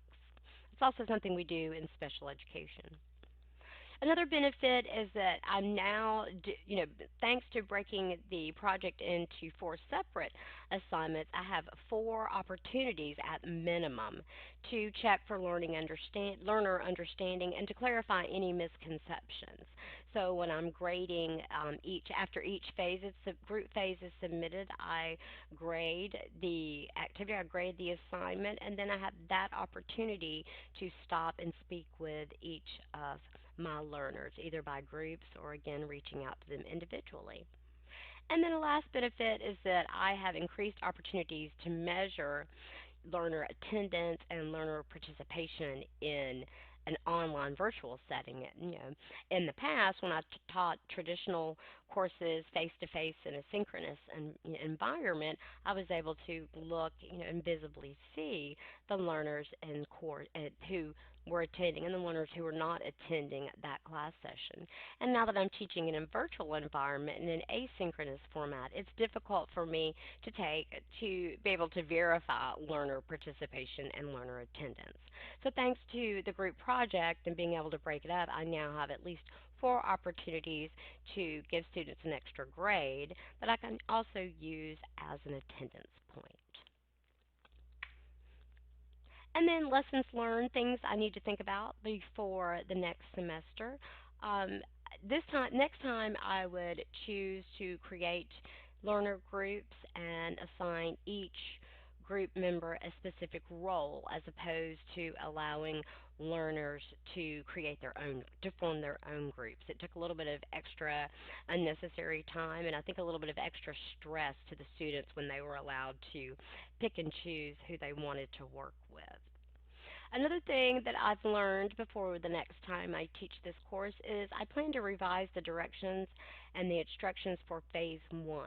Many of the groups, when they submitted Phase 1, their summaries of the 4 technologies that they had quickly identified to assist learners with exceptional learning needs, I found that many of them submitted topical, vague categories of assistive technology as opposed to discussing and summarizing and selecting one specific tool and providing me with information such as where you can get that tool, what type of tool is it hardware, is it software, how expensive it is, and then how easy it is, how user-friendly it is to an individual.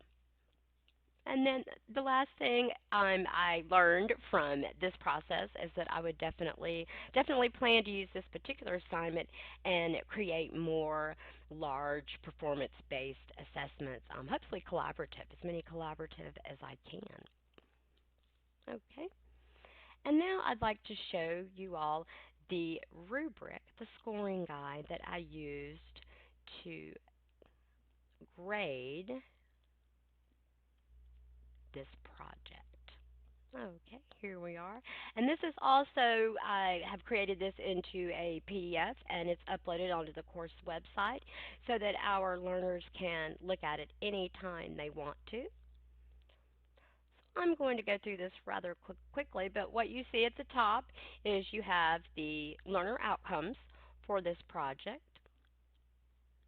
And then as we scroll down, these are the directions and some contextual background for learners, things that they might need to think about and remember before beginning the project.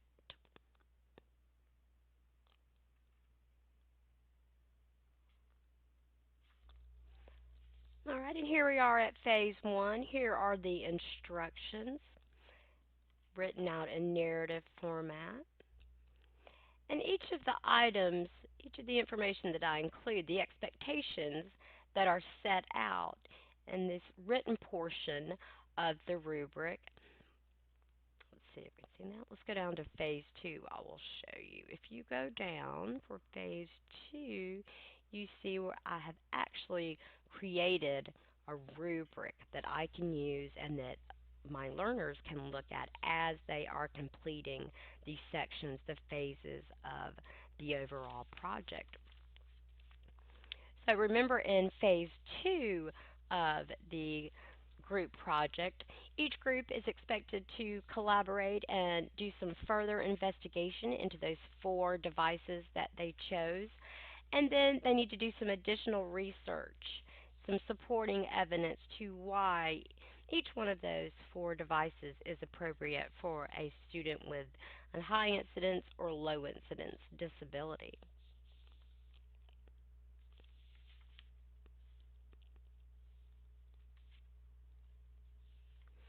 There are also, let me scroll back up here, show you, here we have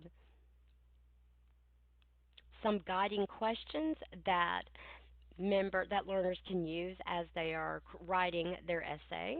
There's some information up here in the instruction section. All right, I'm going to scroll down past Phase 2. Remember in Phase 3, each group uses the information that they included in their research paper. They include all of that information into a group-created multimedia presentation. Learners had the option to use whatever presentation creation software applications are available to them. That could be Google Slides, Microsoft PowerPoint. Scroll down. I also have some instructions here for the groups. Things to keep in mind as you design your presentation. So each group needs to keep in mind the length of the presentation, its visual appeal, how informative it is, the audio, the imagery, and then how well, don't forget, everyone, each group project should have a section where the members summarize the evidence and provide evidence that everyone in the group had an opportunity to contribute to the completion of the project. And then here I have, again, I have the scoring rubric.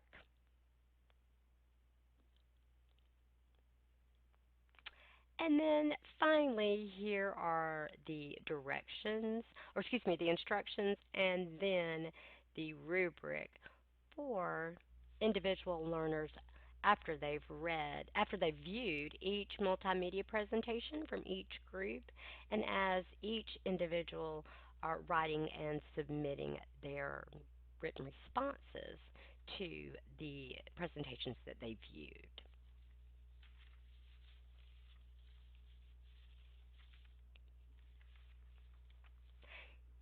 And that's all I have for a summary of my project. Thank you for taking your time, and take care.